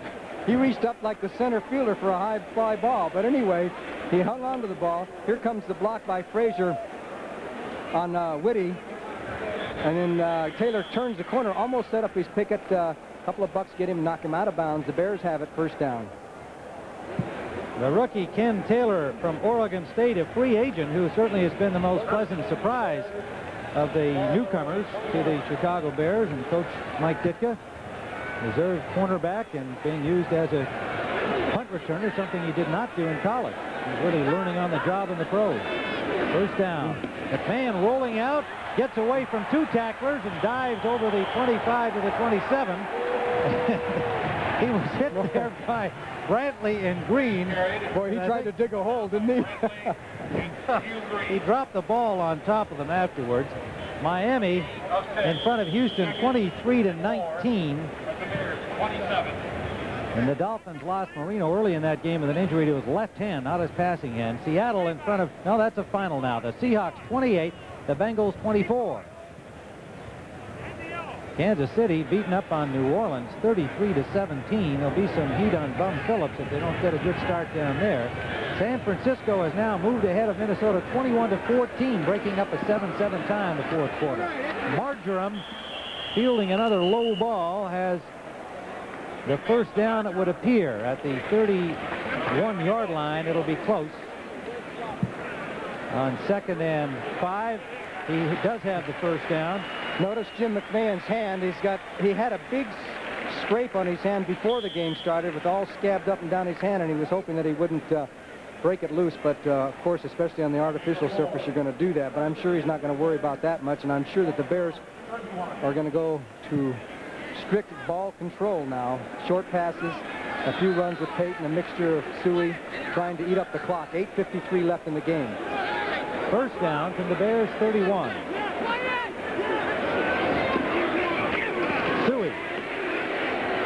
Suhey gets close to the 35, a gain of about 3 yards. And we see the Giants that score is now final. The Giants 21, the Eagles nothing. So a good start for Bill Parcells and company. 2 touchdowns by Joe Morris and a touchdown pass by Bill Sims. They lost their tight end Zeke Moat for the season with a knee injury, and that was a big blow, but they could be a real factor in the NFC East. 2nd down and 7. The Bears' entire starting lineup is still in there with the exception of Willie Gault. Payton's had a few rests. Suhey went out hurt but came back. Payton's got lots of room. To the 40-yard line of Tampa Bay. Ivory Sully forced him out. They'll spot it at the 39. 26-yard gain for Walter Payton. And it was easy as they got to the outside. Nobody to contain on the outside. Matt Suhey. There's the block by 79 Brecker and Matt Suhey, number 26. And then it was just a foot race as Payton goes down the sideline. Sully had the angle, knocked him out of bounds. But Payton's going to head for that 100-yard mark. He's 13 for 93. So Sweetness is going to get another 100-yard game before this one is over. Boy, he's something else, isn't he? Of course, he had some great blocking on that one. First down at the Tampa Bay 39. They come out in the I formation. Moorhead set up on the wing right. Marjoram and McKinnon the wide receivers. Willie Gault has not been in since his last drop. Walter Payton inside the 30. What running. Hugh Green made the check it. Jeff Davis, 58, made the ankle tackle. You talk about instinctive and smart running. Payton on this one played off the block by Suhey, 26, who hit Washington, and then made a great move on Castile. Now watch 26 hit 51. Payton waits for the block, fakes in, cuts out, and then he cuts back in on Castile, 23, right here. I mean, you can't do it any better than that, folks. You can't. 102 yards on the day for Walter Payton. 14 carries. He and Wilder have just been brilliant in the running department. Wilder had over 100 in the first half today for Tampa Bay. 38-28, 7 minutes to play. Bears on the roll here. Suhey almost lost the ball. He did. He did lose the ball. Thought he grabbed it back, but it is Jeff Davis, number 58, coming up with the loose ball, and so the Buccaneers have stopped the Bears at their 23-yard line, and they have got lots of time. 6:54 remaining, and they trail by 10. Tampa Bay dominated the first half, although not so much in the stats, but in the scoring because of their opportunistic play after turnovers. And then in the second half, it's been all Chicago. You talk about a gimme. Suhey was just starting to fall down, and the ball just popped out of his arms and right into Davis's arms, and he said, "Thank you, Ma, I'll take it." So now it's Tampa Bay's ball, down by 10 points, 6:54 left in the game. The Bird brings out the Buccaneers, first down at their own 23. Wilder picks up maybe 3 yards out the right side. Bears stringing out his end runs a little better now. Dent and Duerson forcing the play. Singletary and Wilson making the tackle. Well, Wilder continues. You know, this is what you call in football. He's just playing on courage. That time he had to dip his right shoulder because he was afraid to hit the left. But as good as Wilder is and everything, I don't think Tampa Bay is going to catch up if they keep handing the ball off to Wilder. I mean, they're just eating the clock down. They're going to have to. As tough as it is, you got to throw on first and second downs to beat the Bears, not on third down. 2nd and 6. Gary Fencik left the field with an injury for the Bears, and it is complete to Jerry Bell. Fine pass from DeBerg. On the tackle, Dave Duerson, but a Tampa Bay first down at their own 42-yard line. A 14-yard pickup. DeBerg to Jerry Bell. This is what they were doing so well earlier in the game when they were controlling things. That was a regular 7-step drop back, and Bell just had some clearance there on the coverage, makes the grab, and gets a first down for Tampa Bay. Now, I know it's really tempting to give it to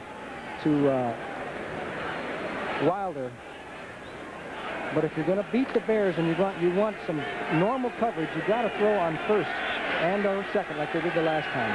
Fencik returned after one play to the Bears secondary. And let's see if he throws on first down, and he does. DeBerg on a straight drop. He's got lots of time. He bombs it down for Carter. Incomplete. Carter with coverage by Richardson. The ball slightly overthrown a couple of yards. So it is second down. This telecast presented by authority of the National Football League, intended for the private use of our audience. Any rebroadcast or other use of this telecast without the written consent of the Chicago Bears and the National Football League is prohibited. Steve DeBerg, 10 of 16, 126 yards, 3 touchdown passes, all in the first half, 2 interceptions. Damon Bennett has seen quite a turn of events here in the second half, but his team still very much in the ball game. 5:58 to play. High-scoring battle in the season opener at Soldier Field. Wilder with a lot of running room. All the way to the Bear 42-yard line, and another Tampa Bay first down. Tripped up by Fencik and Richardson. 15-yard gain for Wilder. Well, he's doing a job. That's a big play. Let's watch the hold. Great blocking by the interior of the line. You see the pulling guards, and there is a George Yarno, number 69, throwing a key block on Singletary to spring Wilder up the field, and then brought down by Frazier and Richardson. 166 yards, 25 carries for Wilder, and playing, remember, with a sore shoulder, suffered back early in the third period. 1st and 10. The Buccaneers on the march. DeBerg with time, intended for Giles, incomplete, but a flag is down. DeBerg is down, and it may be roughing the passer. Dent is there. He had the hit. Let's see what the call is. No. DeBerg getting up slowly. It's against one of the offensive linemen of Tampa Bay for holding.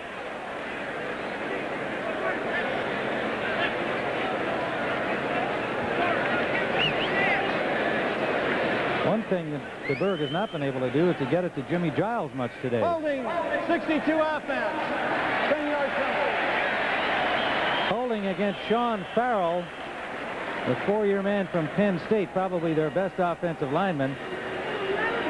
Let's see what happened on the hit.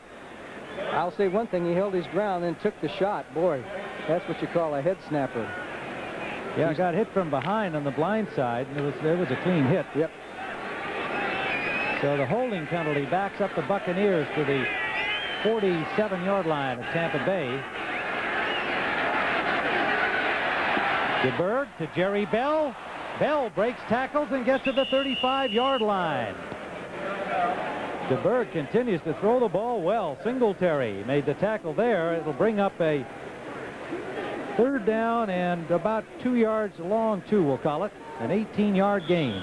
Well, you talk about a key play. You know, the Bears haven't blitzed as much as they usually do. You noticed? I mean, they're a blitzing team, and they have some, but not a heck of a lot. As Mike Singletary takes in the signals, 3rd and 2, what would you call, Tim? Second down, pardon me, Johnny. Yes, second. Oh, that's an easy call. You can do whatever you want. Second down.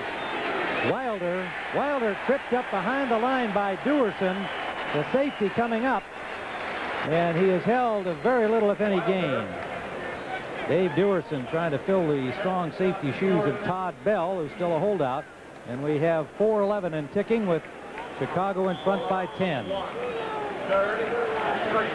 You know, with Duerson having to play in Bell's spot, it really affects two positions as I see it, because Duerson is a very effective nickelback, a guy who can go and intercept that ball for you, and when he came in on passing downs, he was a key guy.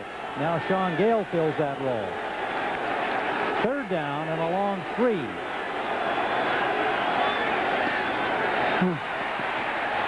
Jerry Bell dropped the ball in the open field. Jerry Bell, who has made some tough catches today, a little eager to get upfield on that one. Hampton had the rush on Steve DeBerg. Well, he was through there as quick as the snap was, and DeBerg was backpedaling, did a great job of getting the ball off because Hampton was all over. It's going to look like David and Goliath, and Bell had the ball in his hands, could not hang on. Fourth down. Bucs will have to go. Look at this. Houston has upset Miami, 26-23.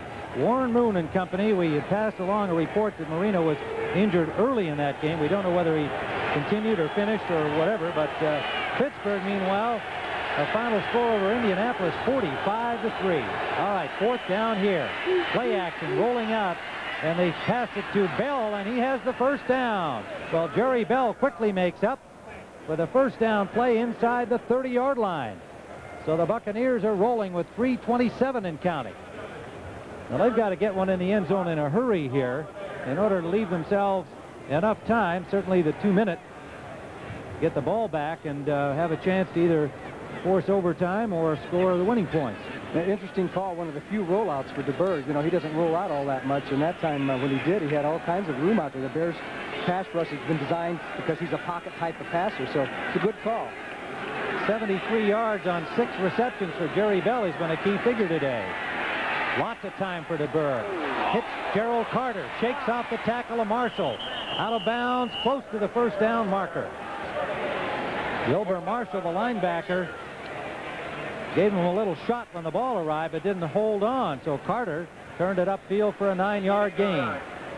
Okay, Mr. DeBerg. Straight rush by the Bears, 4-man, no blitz, a double team there on McMichael, and you can see the pass out there. Good catch. The Bears bring him down as he busts the tackle, goes knocked out of bounds, and it'll be interesting to see if Tampa Bay, they're going to be faced with a field goal or a touchdown here sooner or later. Second and less than a yard. 2:50 to play. DeBerg. Whoa! Richardson nearly had a pickoff, and he had nothing but daylight. Intended for Gerald Carter. Third and less than a yard. For an NFL report on the 49er Minnesota game, let's go to Brent Musburger. Well, Tim, here's the last dramatic development. The 49ers with the ball in the lead.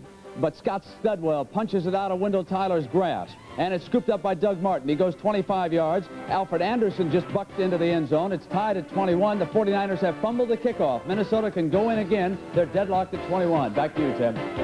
Oh, wouldn't that be something? That's been an interesting ball game, to say the least. It was 7-7 into the fourth period at Minnesota, and all kinds of fireworks. Here's Wilder on third down. He's got the first down, but he's now dropped. Will they give him that forward progress, or is he still moving? They're going to give him the forward progress, I believe. He had the first down, or very close to it. No? Short of they're going to spot it at the 21. Singletary finally made the tackle behind the line of scrimmage, and he is not yet up. And so it'll be fourth down, and about a yard to go when we return with 2:25 to play. 1984 was number 11, quarterback Phil Simms. Simms shook off 4 years of injuries and frustrations, displaying durability and courage even in the face of double-barrel blitzing. And by always reaching for that extra effort, Phil Simms became only the 8th man in NFL history to pass for over 4,000 yards, proving that he... Johnny Morris back at Soldier Field. It turned into a 1-yard loss as Wilder, trying to get the first down from a yard away, was knocked backwards. They spotted his forward progress, but it still turned out to be a 1-yard loss, so it is 4th and 2. And they have sent in the field goal unit. Donald Igwebikwe from Nigeria, and Benson. His first attempt as a pro. Didn't have any opportunities in the preseason. The man he beat out, Obed Ariri, did the field goal kicking. And he hit the goal post. He hit the upright. Igwe Bikwe hit the upright. A 38-yard attempt. And so the Buccaneers are up against it. 2:20 remains, and they trail by 10 points. Well, an inauspicious beginning as he hits the upright, and really not much left for Tampa Bay now because, aside from missing this field goal and being down 10 points, they only have, I think, one timeout because they had to use a couple of timeouts throughout the second half because of confusion as to what they were going to run. So the Buccaneers are in big trouble after a real, very spirited effort here. They played a heck of a football game. So the Bears take over at the line of scrimmage, the 21-yard line of Chicago. McKinnon in motion. They give it to Payton. Payton steps inside. He's got Bortz ahead of him. Perfectly timed burst through as a first down for the Bears to the 36-yard line. He is so beautiful on playing these blockers. I mean, he did it twice on that run, and there's a lot of runners, you do that by thinking. It's not all instinct, but he's got Kurt Becker coming first. He plays off the block by Kurt Becker there, cuts inside that. Now he's got Mark Bortz, 62. He waits for Mark Bortz to kick his man out, and then he cuts back inside. That's brains and instinct and ability. 14-yard gain for Walter Payton. And a first down, Chicago at their own 36. 2:13 on the clock. And we talked about the importance of this game, even though it's the first one of the season. It's a divisional game. Payton this time stopped after a pickup of a couple. And last year the Bears were 7-1 inside their division and went on to win the title. Detroit had done the same thing the year before. And you just got to beat the guys in your own division, and the rest of it kind of takes care of itself. So we're at the 2-minute warning here with Chicago 38, Tampa Bay. The perennial power. Now a team with something to prove. The Dallas Cowboys take on the Detroit Lions next Sunday on CBS Sports. So the Bears are 2nd and 8. Walter Payton is hit again right at the line of scrimmage and got little of anything there. The man to make initial contact, Scott Brantley, number 52, Last timeout. followed by Chris Washington, and the Buccaneers take their final timeout. Third down. They'll give Payton a yard on the play. 3rd and 7, 1:52 to play. The Bears lead by 10. And remember, coming next on CBS Sports this afternoon, what should be a thrilling battle between number 1 seeded John McEnroe, number 2 Yvonne Lendl. Lendl dispatching Jimmy Connors in straight sets.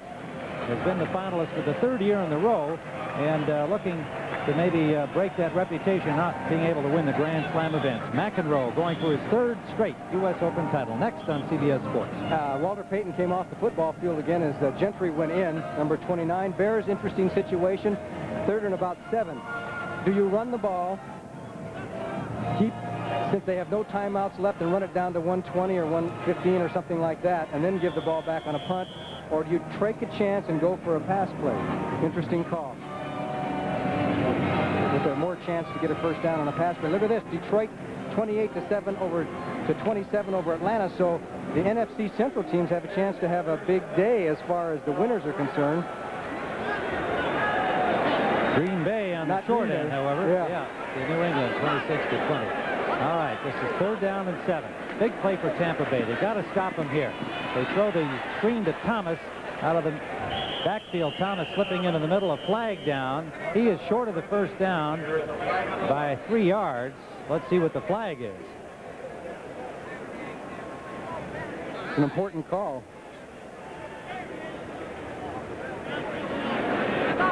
Well, Mr. Barth's microphone a little bit on the blink there at the moment. And that is an ineligible receiver signal that he gave. Well, Tampa Bay will probably decline the penalty. 78 and 62 were downfield illegally on the forward pass. Penalty refused. 4th down. Well, that was just a little miscue there where the offensive linemen were downfield where they might be in a position to block on the run, and they were called for being ineligibly downfield on that little dump off to Calvin Thomas. So the Bears will have to punt. 1:46 remains for Tampa Bay to come up somehow with 10 points and force overtime or 2 touchdowns and win it. Call order for the Buccaneers.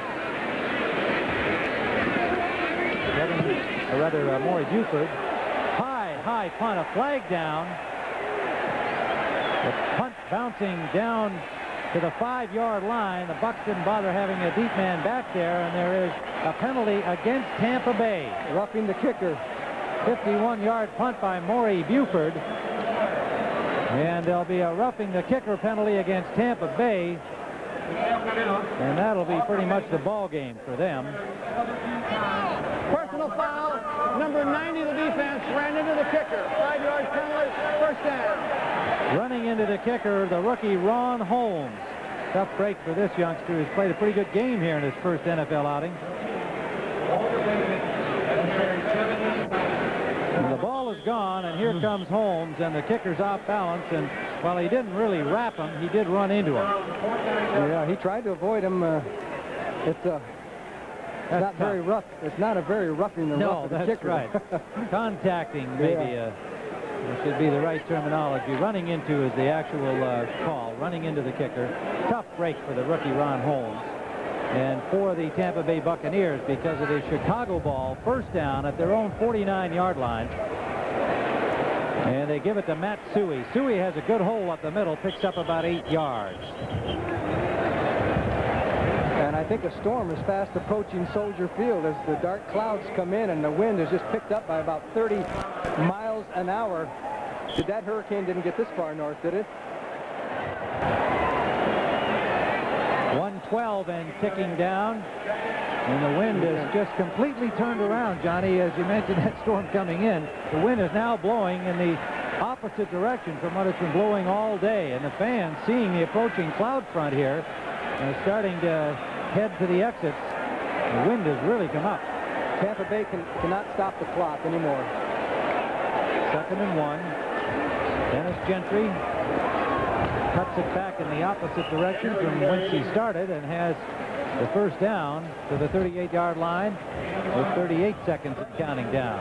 So the Chicago Bears have scored their first victory of the 1985 season. It was an exciting, wide-open game that Tampa Bay did an outstanding job in the first half, opportunistic, and rolling up a 28-17 lead, but it was all Bears in the second half, offensively and defensively, and they wind up with a 38-28 victory as they try to defend their Central Division championship. Mike Ditka over to give his handshake to Lehman Bennett. An entertaining game for the hometown fans in Chicago.